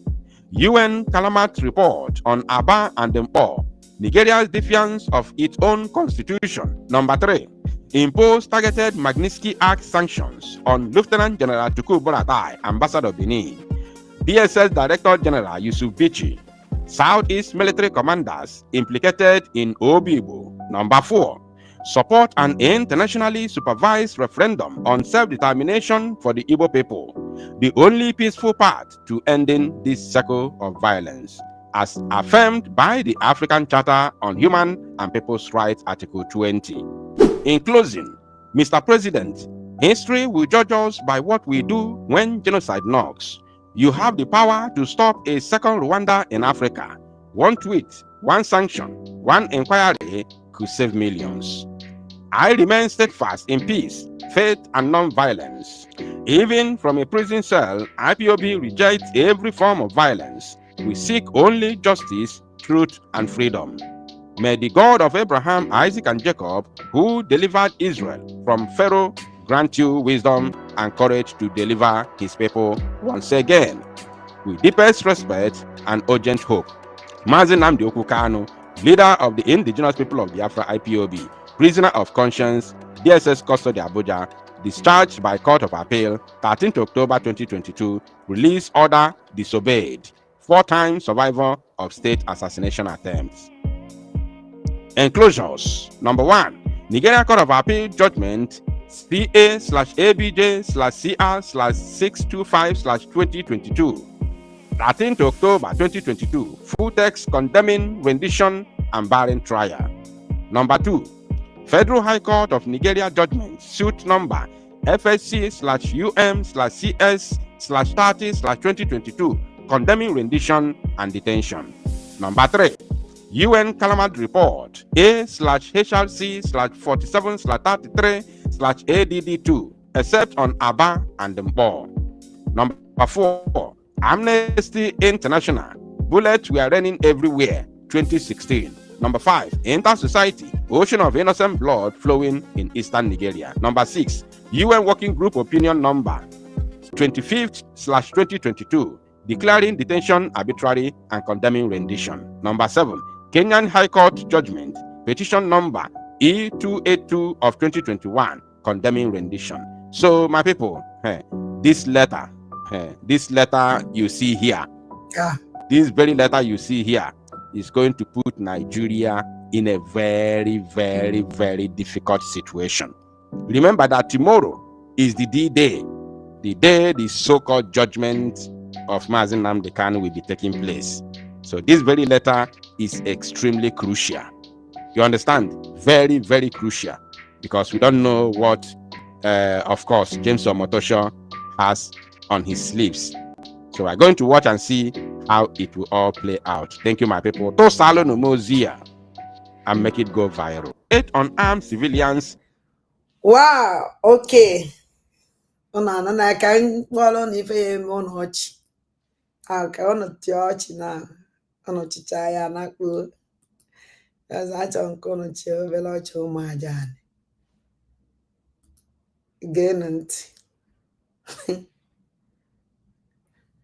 Afụrụ m ya si nọ, anyị achị nnọọ ọchị because ana m achọzi ịchị ọchị nnọọ this year now ọ kwesịrị m ị na-enwe aṅụrị. Geenụ ntị. If the person offer you call Igbo man, you go to someone. If the person offer you call Igbo man, offer you cola. I see you nka Ojino. Yes. While the physical vote today, Oje wote nata no no. When aware, asimba neje na nke onye dota. Neje na nke onye mi Jesus. Or neje na nke shop Nigeria Direct Limited. You know, enya ani oji kaiwanya.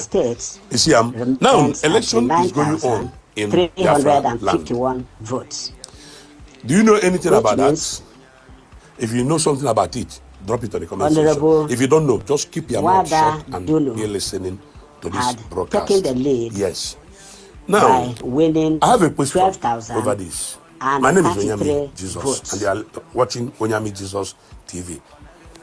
This election that going on, is it between who and who? The state of Odumegu. That is number one question. Question number one. Is it between who and who? Who are the contestants? Online voting. Some people say a governorship election. The first a democratic election in Biafra land. Governorship While the election. physical voting, which took place today, Odumegu State, Odumegu State. Yes. Was 2,000 election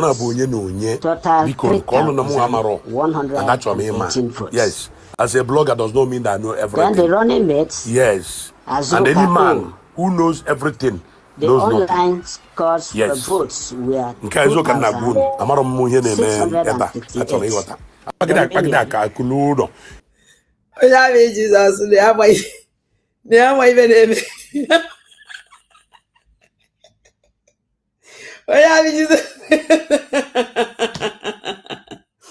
Onye bụ Jesus na-ama ibe na-eme ebe a.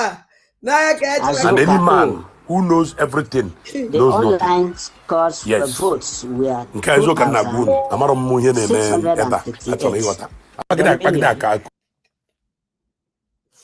Asị na a na-agụ n'eziokwu na ya ama ibe na-eme ebe a na ya chọrọ ịghọta.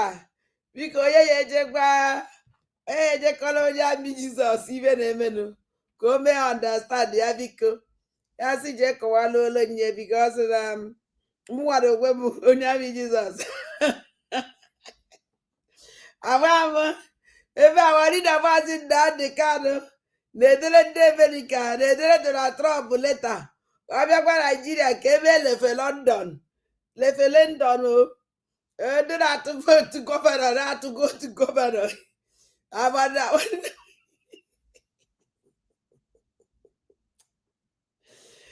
na Maazị Nnamdi Kanu na-edere Amerịka na-edere Donald Trump leta ya gwa ya biko ya bịa mee ka ya bịa gwa ndị Nigeria ka ebe lefe London ọrara awali na Maazị Nnamdi Kanu ọ mara m enwere USB ụmụada dị na-edike ogwe ededisi na madikiri na Biafra awazibu na I don't know what is going on. Biafra nke amari na Maazị Nnamdi Kanu ọ dị iche na nke ọbata obi ọ dị iche. Mba, Biafra amari na Maazị Nnamdi Kanu ọbata obie mụnwada ndị gbuo na ụmụ aja na niile nọ na-eso m. Awanda Biafra nke anyị ọ dị iche na nke ndị ahụ ọkụ udova. Ụmụnne ndị line is open. Onwe onye nwere okwu. Ama na unu chetaghị asịrị ihe niile anyị mere today unu enwe okwu. Aya na-akpụ kpọnya chi fo anyị ebidokwa ebe anyị kwụsịrị ime anyị nọ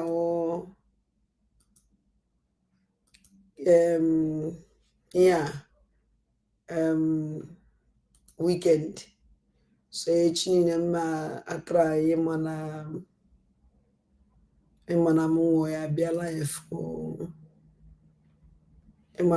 bịala efu n'ụtụtụ ọnwụ na mbịa nwụọla efu n'ụtụtụ ọdụ oke ọkwa nna m abịanwu ọwụlụ echi niile na mgbede ụmụnne m ana m ekene unu niile na-asị aka Chukwu dị n'ihe anyị na-eme andị chi na-aza anyị ekpele chi na-egbo mkpa chi na-anụkwa n'onu anyị o nwere ife ọzọ nwere igwo na-anwụ ọdachi na ihe na-eme kịta kwesịrị anyị ị na-enwe aṅụrị yes o kwesịrị anyị na-enwe aṅụrị hello Obieze Anna bai. Anna bai. Dr. Mrs. Adakule. Anna bai. Professor Adadoram. Anna bai. They got put in you got put in a better I got school, they got school that they got to see. The two are the be a position in a bed. Because automatically a law of Biafra, a law has been approved. Biafra will know only over na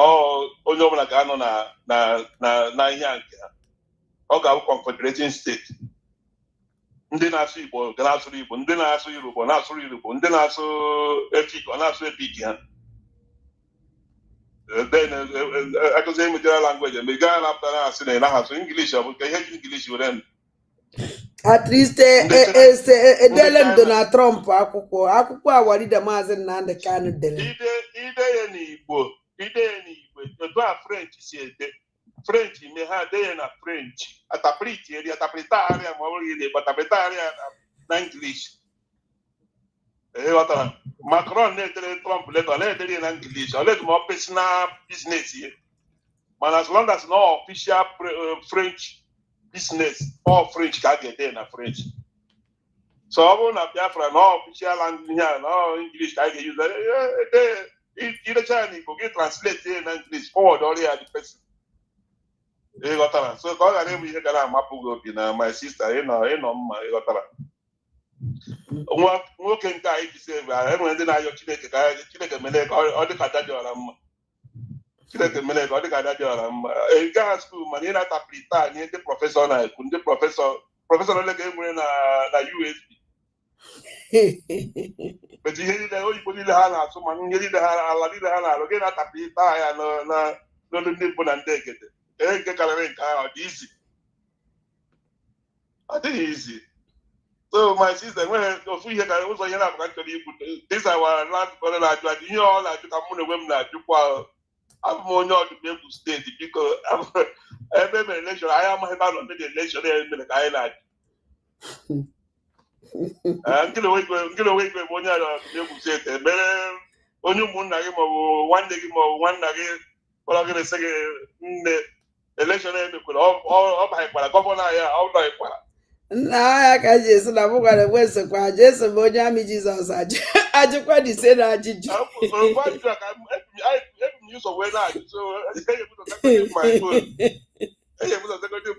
ebe gọvanọ atọrọ vootu ebe ọfisi ya dị na ọdụmegwu and capital ọdụmegwu bụ ụga ebe ka ọfisi ya nọ n'ụga ọ bụrụ n'ime anya na ọgba anụ ebe a na-ekwu nama ya gwara ya ebe ọfisi ya dị ọ bụrụ ebe a na-ebu akpakala ya mee ka anyị gwara ọ bụrụ ọzọ ya nyere adịkwasị ori oge a pụrụ ibu too much ya kọwara anyị ka anyị mara ebe bụ ikpe na ebe ọfisi ya dị na akụkọ ndị otu a sometimes ọ na-adịbe important etu a onye a si ajụ dis question a kịta ebe a ga-ekwesị isi na-ajụ the question aghọtaghị anyị anataghị ihe ha na-eme automatically kịta Soludo declare today Friday sikpọ Holland kịta tata bụ public holidays Almost at high school, back down on that. For election, I got to tomorrow. Immediately.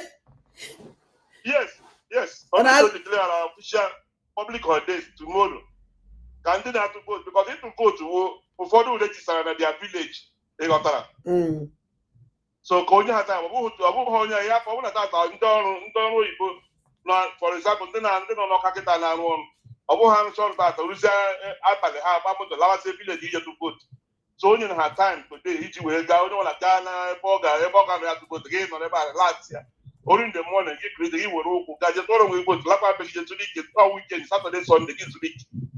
So when anybody now be a Makara, say, declare a sit at home, not sit at home, and I walk on cat, sit at home, and I walk on cat. Oh, they just possibly sit at home, and they just possibly the public sit at home because it's not a big. You can make our work, we can't sit at home. Yes, no sit at home. Yes. Because when the Biafra now conduct the election, so no sit at home. Now everybody go to his to his or her business. Exactly. Yes. Yeah. All you consider now, sit at home. Everybody have the whole zoo. Anytime I run a election, all about public holidays. Public holidays. On that kind of weekend, Saturday, automatically all free this thing called one that day. So when anything matter, how so this rubbish here, honey, you hear them. You hear only you hear design. You hear them one no yara.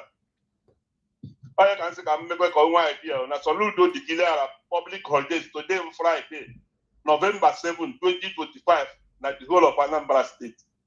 Or no doubt for that one on a homeland, but when they on a homeland, all master or public holiday, oh my God, the business is because public holidays are for private business. Stop for private business. But any official business, bank, government office, all those things. When get around that, oh my God, school. Man, actually like a business. Actually, no Saturday a business. Election day. Anybody stop go. But they back even if I want to say no movement. Game man and they gonna carry one day the officers they gonna move around. And we take people to long distance. I get the stop. Let's mean I take. What they be to go register. You need to hit you with a banner far distance. If we might go see, I can wait for 6 weeks. They be registered. What put? So I talk about the Papa Como idea in case. Only can happy that I take a good child. Yeah, it's a salute to declare public holidays today. Anambra State. I want to get up from homeland. Have confirm most of the Zoom. Bank or no data. Home of the school data. So my sister is sick. I can say, I cannot do. Kenyan and the Tetros had to go to the port. Governor came back his way in a complete house to the USB. Hey, came back his way in a complete house to the USB. Call line and get everybody swearing in. No, Hana Bok Hana Choke. No, Hana Bok Hana Choke. Apple battery complete. My battery, my brain boss, Apple. Onye buru brain boss ya buru battery ya ma na nke ya bụ complete. Yeah. Ọ dị ka ije na moto gị wepụ battery moto wepụ brain boss moto aha abụrụ go take moto tụọ aka ndị USB ndị ka nke ha bụ the worst. My sister ka m hapụ ka ndị ọzọ nwee ike ọ just this our brother ka m na-asị ya na anyị na-esokwa ya anyị bụ ụzọ na-ajụ the question ọ na-ajụ. Ana m ajụ ka ya biko sụkọwala anyị. From Odumegwu guys, and Odumegwu abụghị obere obodo. Odumegwu dị obere from Ogagagide rukwe Nnewi side, so ọ bụrụ obere obodo. Ma Nnewi nọ ndị Odumegwu. Yeah, Nnewi nọ ndị is like na Maazị Kweme na asịkwa m Kweme asị na the whole state ya ekene agụwa the richest enwe mgbe eti ihe Odumegwu na ya. Odumegwu bụ number one. Odumegwu bụ number one. Anaghị abaya Odumegwu bụ number one. Amaghị ka esi tụọ vootu ya nwa ya bịa ma ndị contest ị na-adọ na contest the reason. Odumegwu nwere mmadụ. Odumegwu nwere mmadụ, that is nwere onye dị ka Adande bụ na ndị egede ka eji atụ vootu na eho onye nta akụkọ ala Biafra eji atụ vootu na ya n'obi gị. Adamu amara na a na-atụ vootu ịgbakwa na ala ume the governor candidate abịa Biafra ada ndị gboo ka mmele ya kampen ọdụ nke ọ na-anụ mgbe m na-agwa agbata obi na ọ na Biafra bịa ndị ọwụ na ya apụta iche obodo ya achị na ọmụnwa ya ahụ ya ngwa ọchịchịcha ya sọ ha tụrụ onye a ajụọ ya ajụjụ ngwa ọchịchịcha ya sọ ụnụ tụrụ ya ụnụ atụrụ ya do ya disapọ ọdụ ka ọ na-anụ ya mana obi eze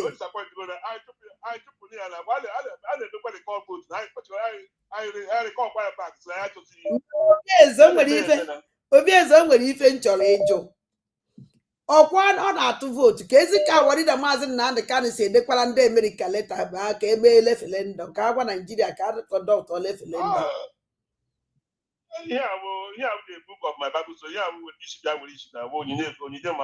ọkwa ajụjụ ka m na-ajụ ndị ụchụ ahụ ma na-eji ndị iwe ji udu ha dara mmiri na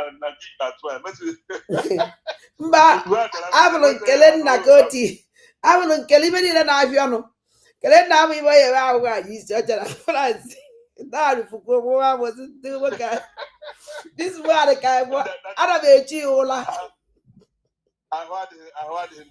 ana m echu kele nna ike ụla na-echu kele nna can never sleep because ha dị confused enwere n'ime ha nwere ike stand ya defend the project ọ bụ na UAP na-eme ihe dị mma unu kwesịrị ịpụta na promote the thing ha at least vote batara anyị amara n'ebe ha jedebere mgbe ọ bata obi nọ ya nke ọ bụla ewepụtara efu ndị midia ọsọ akwụkwọ the online market ọ bata obi mepere a na-eprichi na-ewepụta ya and imekwa ọda gị ịfụ the thing na-enweta ihe ị chọrọ emekwe ihe a nke ihe a kọntributuru ego ndị mere ihe IOU loan ị na-afụ detin ndị mmadụ na-akọ serious na-eme detin na ị na-afụ ya na-awọk ịghọtara nwee nke bụ secret nwee nke a na-eme na underground mana nke a na-eme that is nke a bụ ndị Jigawa na ndị Kanu ka a na-emere ihe ọbụla anyị na-otu Biafra Jigawa Sokoto hapụ ka ndị ọzọ nwee ike itinye ọnụ na onye aghọrọ ka a gbara ndị nna m ise gọzikwala ọpụpụ na mbata gị ogologo ndụ na-arụ isi ike ọkpara ihe anyị na-ayọ isi gị ọ dịghị izi ise nna m ọ dịghị izi onye sikwa na ọ dị izi onye ahụ achụgodo ese onye ahụ chụkwa na-esi the only woman in the midst of all ndị kpọrọ onwe ha ụmụ nwoke the only woman and bụrụkwa the only woman ji asụsụ ụmụachị were eme broadcast see it ya na-eje viral worldwide. My sister Chineke gọzie gị ọ dịghị izi ndị na-akpọ gị asị ndị hụrụ gị n'anya ka ndị kpọrọ gị asị onye na-akpọgode onye ahụ chịgodo onwe ya mmadụ niile ya laikịcha m ọ dịghị izi e nwere famili ndị na-abụ ha kpọta ụmụ ha bịa dedechi ụmụ ha n'oche ka ha bịa na-anụrụ igbo ị na-asụ na-anụrụ igbo ị na-asụ na-ajụ mọmi ihe mọmi what did she say mọmi what did she say because igbo anyị na-asụ adịrọ isi ọ dịrọ izi my sister Chineke gọzie gị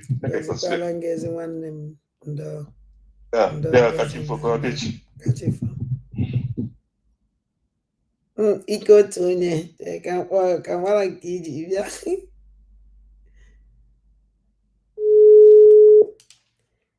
amara nke iji bịa ezi nwanne m.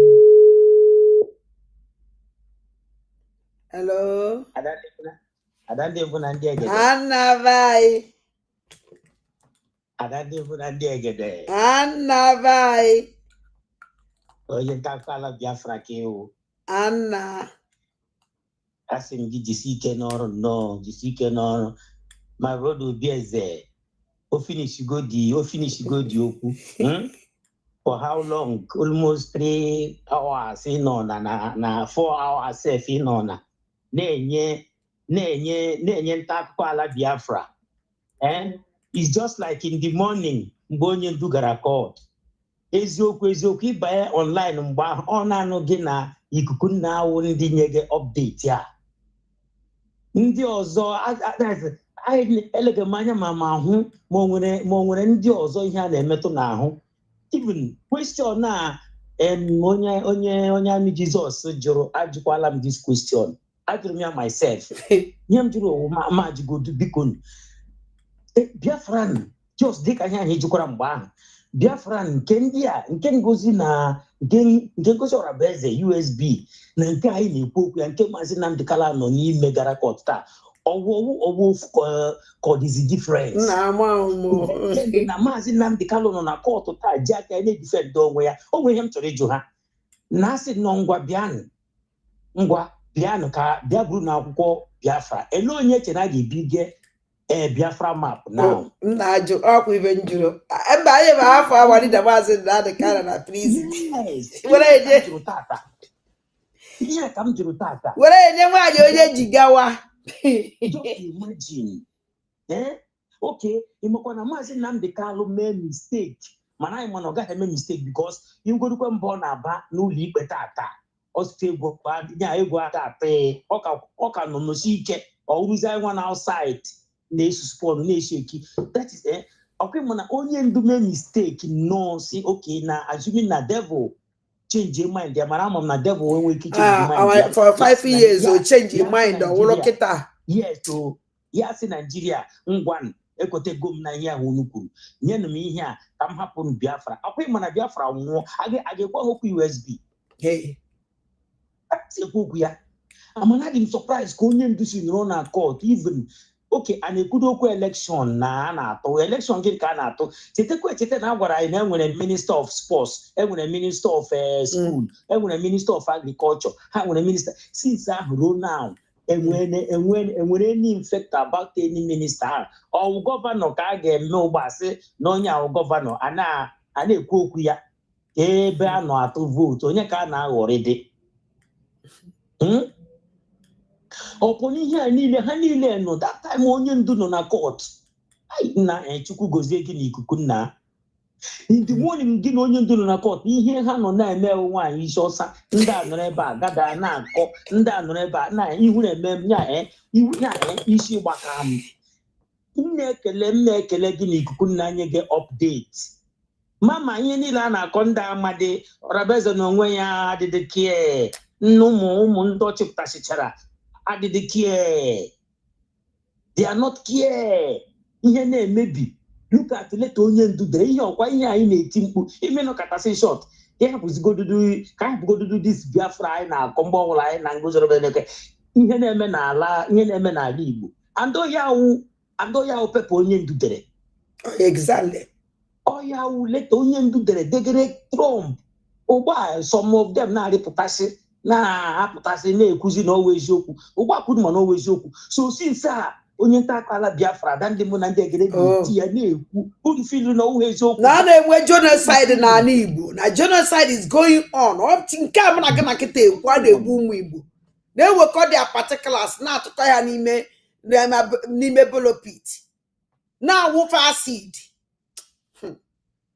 Ha filu na ọwa eziokwu. Okay, now onye ndu hoche na onye ndu anaghị anọ your program. Na ọdụkwa nka ndị mmadụ sef ha mekata na ha na-efili maka without your program everywhere ga-anya ọkụ.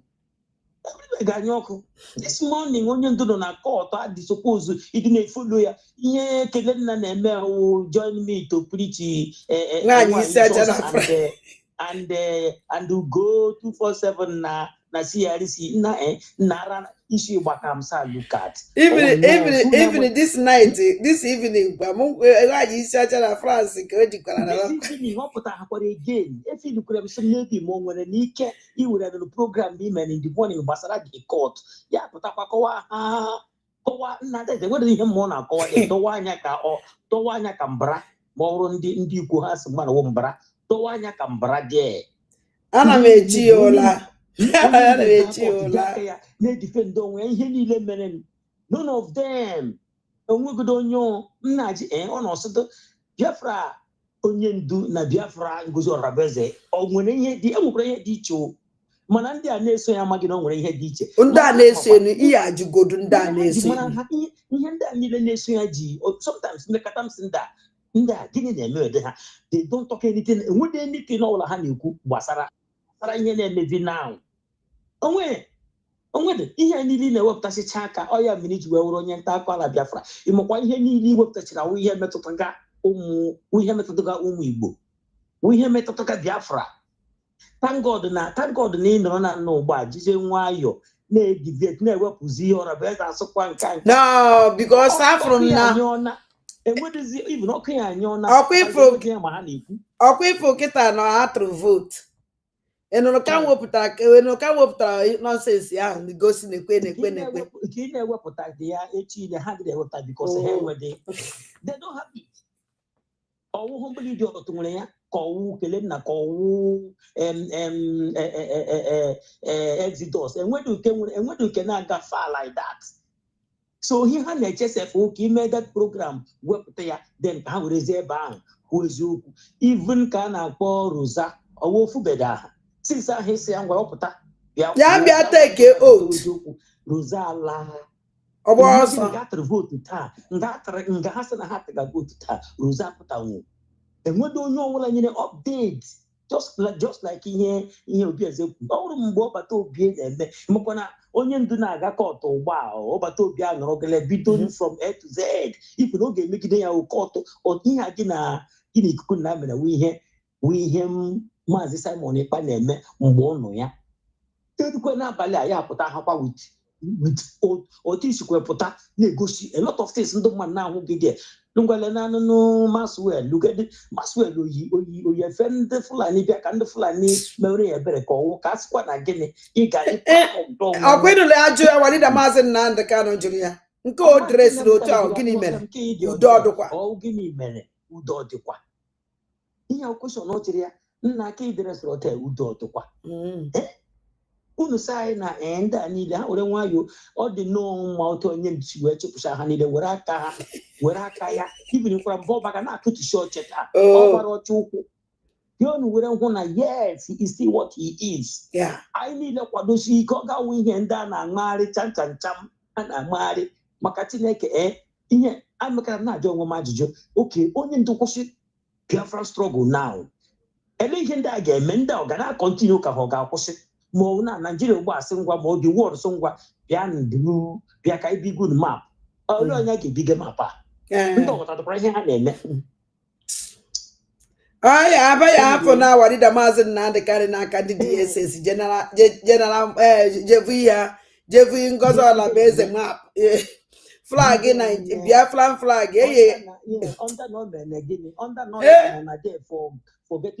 very useless human being. Onye ka m na-ajụ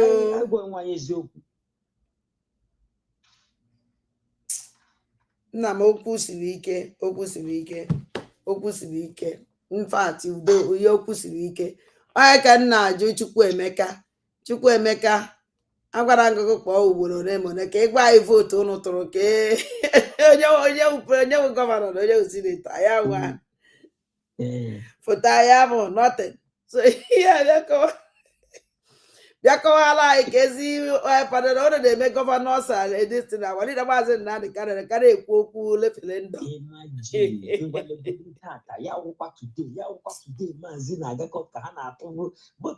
mba m atụrụ vootu tata atụrụ vootu 3 and 4 ka atụrụ gọvanọ olesi na ọka 3 and 4 ngwa legodo ịmakwasị ise ahụ onye akpọọla m kọlụ kpọọ were sọm na-ajụ na-ekwu okwu enwebedo onye sị na eyodo na nwanne makwa na anyị gara tụ vootu ma ọ bụ na onye sị na ya ma onye gara tụ vootu enwebedo ofu mkpụrụ onye kwuru ihe ya n'ala Igbo tibu n'ala Biafra na ha gara tụ vootu n'ọkwa na ha gara aga hụ ntụtụrụ emere m nkwa ya le onwere onye na-anụ maka onwere onye ma ya na-akpọ Ngozi Ọrabeze n'ọmụ nwawa onye na-emedo onye a n'ọmụ nwawa onye na-eme ya na-eme a na-anụ afọ ya I can just Namaya Posia for again. No. Okama no just no Jumaya happy young cock. The only thing we want to see where we for tweeted about it. Ndo tia da na ihe ho na-ekwu ndo tia de ha da akọwara ndị mmadụ ihe okwu But I want English maka Chineke ọkwa n'ọnụ nke onye ọbụla na-anụ ihe ahụ ọ na-ekwu mana okwu ha n'okwu ịpụta ga-translate okwu ya na nwa nwo adọka mote okwu on Saturday ke on Friday okwu on Friday on Friday ekwulumi eno ka wepụta ya eno ke mmadụ kwuru okwu ya na go si die even that Friday morning and Friday night ya the next Saturday ya ọkwa nwaanyị chacha even ihe humble idiot na old program old program hapụ ihe madam ya nwaanyị ka nwaanyị ya kwuru n'abalị ahụ ọ ga-akọwara ndị mmadụ because ọnọdụ na ihe afọ ọwụnụ ele aha ya the only person na-enyegoro ha aka hụziri eziokwu gbaraga ugo 247 akpọfole even had the talk Chuks na onwe ekwe Chuks survivor na onwe ekwe jikwele nwayọ na-arịpụ enwezi onye na-eme analyze ihe ọ na-ekwu because ha da-anọ ihe ọ na-ekwu ọ na-anaghị nwa and ọ kakwana mọta hapụga ya okwu dị hala nye ya forget ọ ya ka anyị mere ihe anyị na-eme na forget go me ya imo iji gwa gị eziokwu my spirit agwara m forget ihe ọsọ ya the only thing m na-eme ona o si wee tweet this boy egbu ka anyị sị ya bịa kọwala anyị this guy egbulu onye ka ọwụ because that guy Ngozi tweet o je wee send the message to somebody. Yes. O jiri that ama m onye ọwụ ọfụma o je wee send a message to somebody because ada mmadụ owo ofonye ka agbawuru na moto ahụ. Why o ji wee and here since second ka agbawuru that person. Ngozi ọ na beze tweet word today and onye wepụtara ya no. Ya bịa kọwala ya ma onye wepụtara ya ya bịa kọwala who is that person ebu kedu ibe kpatara eji gbuo that guy o ji that thing that guy will send the message ka esendiri ibe ahụ message ka o sendiri ibe ahụ so ụdị ya enye na-ewepụta ya na-egosi ndị be anyị sọnsọ ụdị ife aka mma na-ego ma aka m ya na-akata kịta Ngozi emecha program ejeje mee program ya analyze ana m eme program analyze the same thing ka ọ na-ekwu I'm analyze the same thing every day. Nah, I'm going tired now. Even I know why not in again. What is the hygiene? Because equal sometimes equal kuyanda on your bank or equal demand and also because of what he hang mamaka and equal hoku or embassy in America since how many young I can't in an hoku embassy and when you put a roku the USD embassy in America, you know where when you put a hook. Of course, they may be embassy na Kobodo and also may be embassy, but you also may peleba. Nanda on don't jaw. Haponia because I don't know, dear. I don't think when I did get there. I see if he can or Nakimene or Katie got up. Katie got because Mazi non a court is you go. Platform na platform you could now here show again and the buy need and the bloggers same time for this thing now. Oh when you never okay. But then when you wanna man no say I'm not sure when make it. I know three here and we don't know even Baba focus to the bloggers better message in the hand of back or not as me na one onye ndu no na court unu no ni bia here no na gini ke no here me inwe ike focus because onyonyo had they read that place. No bloggers focus on an Eddie Woko. Or even what an Eddie Woko can get I can now Bauno because now it's like an edgy this Eddie Woko we say to you on an Eguzimaka. I happens even the American name Neku, even Nekumakia, on East Stadium when I walked in a befa. Ya FSA plan. Echini na nwanne chiketa o meze ko o mere ya na Regina asị na ya na bedi. Yes, ihe okwa ihe mekure mbempokwa think mgbe maazị kwa na-agakwa court or whatever enwe udiri something serious like this ewere udumeje asụkwa and the dog ka ndị ebe asụkwa. Exactly. Pemonikpa bara mba maka this thing. Exactly the same thing today. Yes, he today. Prime Minister used this kind of statement. We just look at it and get when a critical something. What nonsense? On your lap is there, you udumeje nizog, udumeje nanda. After Bacharamba, on your water home where and don't quite him. So all she needs to go through dating nowhere. Case good, care good. I'm not that woman, nowhere Ghana he could. All man here, you're just that idea you could the best. Assuming na ha cool down. My mama, on your mama hustle do lazo because as all do look at what thing you go do. What you go do? Exactly. I just know pa mo lo na me yen let them ni ken agde chicken legre hanya like that. Mba. Onwe ka esi me ihe gba mmadu agbago nkịtị. Onwe ka esi me ko ihe uti mmadu. Onye ahụ agbago nkịtị na ọgba nkịtị ahụ n'ọdụ ọma ihe ọ na-eme mana onwe ka ihe esi wee challenge enya. This is onwe challenge ọ ya wee challenge mmadụ pụtazi osigo okay let us do it. Exactly. Because na amara ya na akwa na ebezi akwa na mana mgbe ha na challenge na asị na nka kedu ibe ịchọ ka ome ịma na mmadụ karịrị gị karịa everything. And you can't beat that person. Oh, Jego carry go mama carry again. Pipe low. Adande bo na ndegede asem Chukwu gozikwa ọzọ Chukwu kabia ma nyenye ike. You know, imechara in the morning from ụlọ ọrụ utakwa n'abalị anọ akwa ndị chilekwe continually. Continually nkagwulan. Ike agada agwụ because ike agwụbedai. Mba no, ike ọgwụla warida maazị Nnamdi Kanu. Ike ọgwụla ọbata obi ike ya ejikwu. Ihugorikwe ọpọ n'ihe niile stress niile ọ gala mana ihukwa na court taa. Ọ na-aba. And everything goes na yes.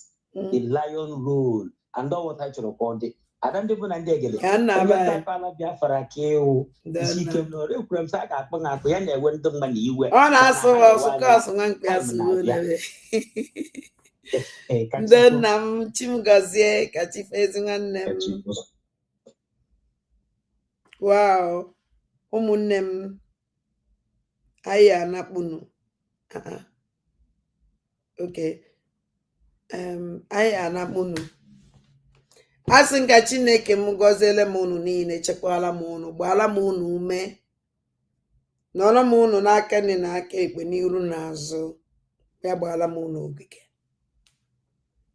ya were igirigo ogologo ndụ wụsara m unu igirigo alụ isi ike ya wụsara m unu ụmụ aja asị m onye nwe mbiko enekwa anyị na ya enwekwa ike onye nwewe ike anyị ena awarida maazị Kanu ya nọnyere m ihe. Hello? Hello? Anna bye. Yeah, this one I want to my God. This our brother can do it. Let's say, Abụm okeke mụ na akwụ nwanne nya. Ya na ma pụta asị ka njọ ese gbasa na ahụ siri ike na anyị na-eti ya ahụ dị ya mụ na ya kwuru nwanne nya kwado nwanne nya ka ọ dị yesterday ya mụ na ya na-abụ anyị achọkwa ya nke mgbe onye awa ndị ndị na-agbakwa ndị ya ga-agụ sọntụ kọntat na ndị ndị ga-agụrụ gị onye nke m na-ekwu yes ama m onye na-ekwu enwere one of our sister neta ọ na-America agba neta agụ ya adị nchọ na ahụ siri onye ọbụla ike ebe onye ọbụla nọ I hope onye ka mpe na ọbụ m ka mpe na ọka nta ndị ọma tere ahụ sigoro ike I hope na ahụ dị ọcha ọnụ anyị niile ekwu eketa ọ na-anụ ọnụ gị so onye nwa ka ọ dụziela ime ka anyị mara na ahụ dị ya ma ọ bụ m okeke mụ na m okeke kpọrọ m ọkwa n'ụtụtụ either yesterday or day before yesterday ọrụ nke on Wednesday ka m na ya na-agbakwula ite nke mụ na ya kwuru of recent. So I heard there. So ana m ekene unu niile ka mbidokwa ebe m kwụsịrị. Unu afụgo otu o si aga. Doritin nna ya unu obi sie unu ike unu ada na mba. Ana m ekenekwa unu na ekpere unu kpere n'isi our leader Maazị Nnamdi Kanu because unu watch ife mere today. Unu afụ na aka Chukwu Di Ya na ekpere unu jitela aka. Eziokwu ka m gwara unu na ọ dịghị izi. Mmeri ya nwere nke anyị ya church one day. Anyị ya church and mgbe anyị ya church anyị ebunye ya ahụ. Oya amara nka m esi wee kọwa ya. Ụmụnne m asị nchi m gọziele m ọnụ ka chi fo na ụmụ aja na ka ọ dị n'echi ụlọ dole ede ka nna ya Chineke n'ebe unu nọ. Ya kpuchigidere m ọnụ like this. Oke mmadụ anyị afụnata ụnụ ebe ọsọkwa ha si wee bịa. Ka chi fo na ụmụnne m laa n'ọfụma. Bye bye.